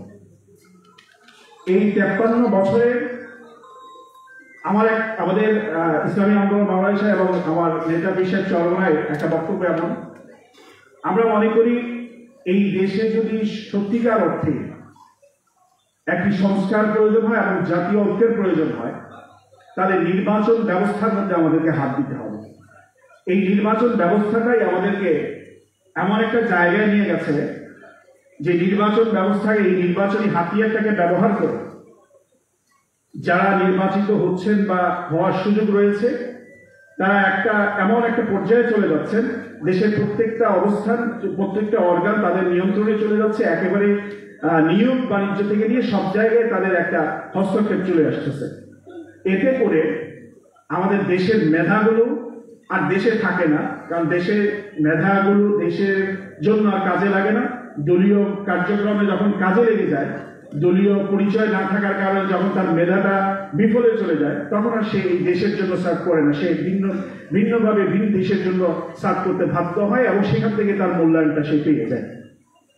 এই জায়গায় যদি পিআর সিস্টেম নিয়ে যে কথা হচ্ছে, এই পিআরটা সংখ্যানুপাতিক হারে যে কথাটা, এটা হয়তো একটা হেডলাইন, কিন্তু ভেতরে একটা বিষয় আমরা লক্ষ্য করি, সেটা হলো যে এখানে ক্ষমতার একটা ভারসাম্য থাকে, একটা জবাবদিহিতা থাকে। এই সংবিধান বলেন যে এই সংবিধানটা আমাদের ঐক্যের প্রতীক হওয়ার কথা, এই সংবিধানের মধ্যে যদি জবাবদিহির জায়গা না থাকে, এই সংবিধানটাকে যদি চাইলেই সংসদে যারা নেতৃত্ব প্রদানকারী দেশ পরিচালনার দল আছেন, রাজনৈতিক দল, তারা চাইলেই এটাকে পরিবর্তন করতে পারে, তাহলে মনে হয় আর কোথাও জবাবদিহির জায়গা থাকে না, জবাবদিহিতা করার মতো সুযোগও থাকে না, যা ইচ্ছা তাই করা যায়। এই 53 বছর পরে এসে যেই দেশের মধ্যে সংস্কার নিয়ে কথা বলতে হয়, 53 বছর পরে এসে যেই দেশের মধ্যে মুক্তিযুদ্ধের চেতনা নিয়ে কথা বলতে হয়, 53 বছর পরে এসে যেই দেশে মুক্তিযোদ্ধাদের সম্মান নিয়ে কথা বলতে হয়, সেই দেশে অন্ততপক্ষে সংখ্যানুপাতিক হারকে ডিসকারেজ করার মতো মনে হয় কোনো পয়েন্ট বর্তমান সমাজের কাছে নেই। এটাকে কিভাবে সামনে নিয়ে আসা যায় এবং ক্ষমতার একটা ভারসাম্য তৈরি করা যায় এবং দেশকে ঐক্যবদ্ধভাবে রাজনৈতিক পরিচয়ের উপরে উঠেও দেশকে ভালোবেসে দেশের জন্য বাংলাদেশকে বিশ্বের মানচিত্রে একটি স্থিতিশীল এবং মর্যাদাপূর্ণ দেশ হিসাবে উপস্থাপন করার জন্য আমাদেরকে ঐক্যবদ্ধভাবে কাজ করার কোনো বিকল্প নেই। তাই আজকের এই আয়োজন থেকে আমি এটাই অনুরোধ থাকবে, এখানে গণ্যমান্য ব্যক্তিবর্গ আছেন, কথা বলার মতো শিক্ষাবিদরা দেশের মধ্যে এখন এই সংস্কার কমিশনগুলো চালাচ্ছেন। আমার মনে হয় আরেকটু বিবেচনার সাথে এই বিষয়গুলোকে আরো গবেষণামূলকভাবে দেশের ভবিষ্যৎ প্রজন্মকে যাতে আপনারা একটি সুন্দর দেশের উপহার দিয়ে যেতে পারেন এবং একটা সিস্টেম উপহার দিয়ে যেতে পারেন, এই বিষয়টা সামনে রেখে আমরা সবাই কাজ করার চেষ্টা করব। আবারও আজকে সিলেট প্রেস ক্লাবকে ধন্যবাদ জানিয়ে কৃতজ্ঞতা জ্ঞাপন করে বক্তব্য শেষ করছি। আলহামদুলিল্লাহ রাব্বিল আলামিন।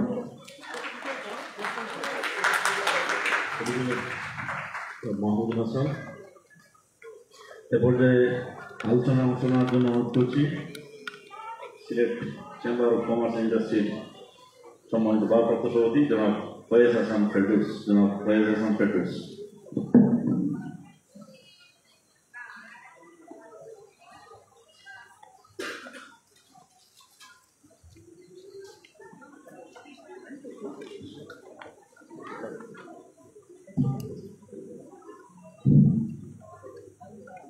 আজকের নাগরিক সংলাপের সম্মানিত সভাপতি, সিলেট প্রেস ক্লাবের সভাপতি জনাব ইকরামুল কবির, প্রধান অতিথি অধ্যাপক ডক্টর এ.কে এনামুল হক, মূল প্রবন্ধ উপস্থাপক অধ্যাপক ডক্টর কামাল আহমদ চৌধুরী, সিলেট প্রেস ক্লাবের সাধারণ সম্পাদক জনাব মোহাম্মদ সিরাজুল ইসলাম, শিক্ষাবিদ, রাজনীতিবিদ, পেশাজীবী, ব্যবসায়ী ও ছাত্র প্রতিনিধিবৃন্দ, আমন্ত্রিত অতিথিবৃন্দ, আসসালামু আলাইকুম। সংস্কার, জাতীয় ঐক্য ও নাগরিক ভাবনা বিষয়ক আজকের এই আয়োজনে আমাকে আমন্ত্রণ জানানোর জন্য আয়োজকগণকে আন্তরিকভাবে ধন্যবাদ জানাচ্ছি। আমাদের দেশের বর্তমান সামাজিক এবং রাজনৈতিক প্রেক্ষাপটে আজকের এই সংলাপ অত্যন্ত গুরুত্বপূর্ণ। আমি মনে করি দেশের উন্নয়ন এবং অগ্রগতির জন্য সংস্কার এবং জাতীয় ঐক্য অপরিহার্য। এই চ্যালেঞ্জ মোকাবেলায় বাংলাদেশের সকল মানুষকে দায়িত্বশীলতা এবং দেশপ্রেমের পরিচয় দিতে হবে। দায়িত্বশীলতা এবং দেশপ্রেম ছাড়া দেশকে কখনোই এগিয়ে নেওয়া যাবে না। পরিকল্পিত কাজ এবং জাতীয় ঐক্যের অভাব বারবার পিছিয়ে যাচ্ছে, তাই জাতীয় ঐক্য গঠন একান্ত জরুরি। তাই আমি জাতীয় ঐক্য এবং সংস্কারের বিষয়ে আমার পূর্ববর্তী বক্তাগণ অনেক সুন্দর সুন্দর বক্তব্য দিয়েছেন, তাই এই দিকে আমি আর আগাচ্ছি না। আমি ভাবনা নিয়ে কিছু কথা আপনাদের কাছে শেয়ার করছি। প্রথমেই আমাদেরকে দুর্নীতিমুক্ত সমাজ এবং সরকারি প্রতিষ্ঠান গড়ে তুলতে হবে। দ্বিতীয়ত, আমাদের ভবিষ্যৎ প্রজন্মকে সৎ এবং দেশপ্রেম করে গড়ে তুলতে সর্বাত্মক প্রচেষ্টা চালাতে হবে, যাতে তারা আমাদের দেশের একটা যোদ্ধা তৈরি হয়ে ওঠে। এইভাবে যদি আমরা আমাদের প্রত্যেক সন্তানদেরকে আমরা চিন্তা করি সৎ এবং দেশপ্রেমিক হিসেবে গড়ে তুলতে পারি, তাহলে আমরা আমাদের অনেক কিছুই এগিয়ে যাবে, আমাদের ভবিষ্যৎ পরিকল্পনা সার্থক হবে। সংবিধানে যেসব বিষয় জাতির জন্য কল্যাণকর বলে প্রতীয়মান হয়নি বিগত বিভিন্ন সময়ে, সেগুলো ঐক্যমত্যের ভিত্তিতে সংশোধন করতে হবে। সুশাসন প্রতিষ্ঠার জন্য বিকেন্দ্রীকরণ অপরিহার্য।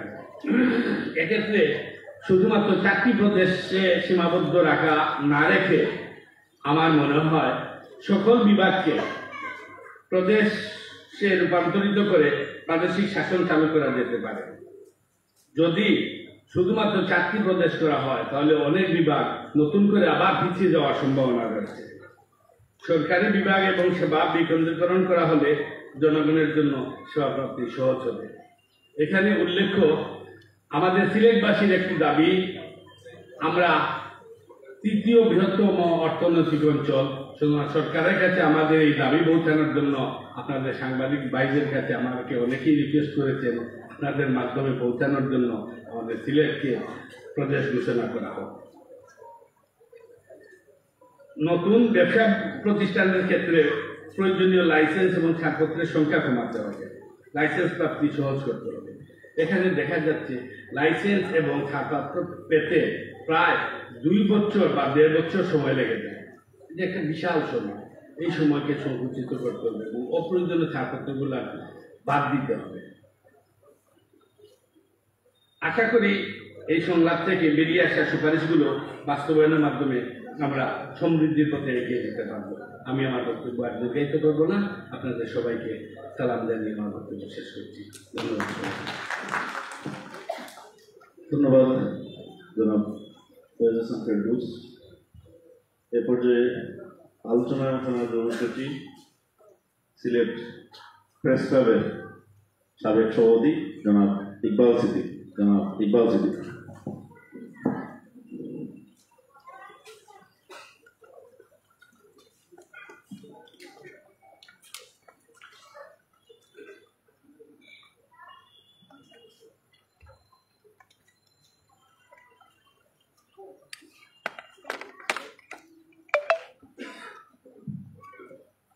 সম্মানিত উপস্থিত শৈলীবৃন্দ, সবাইকে সালাম ও শুভেচ্ছা।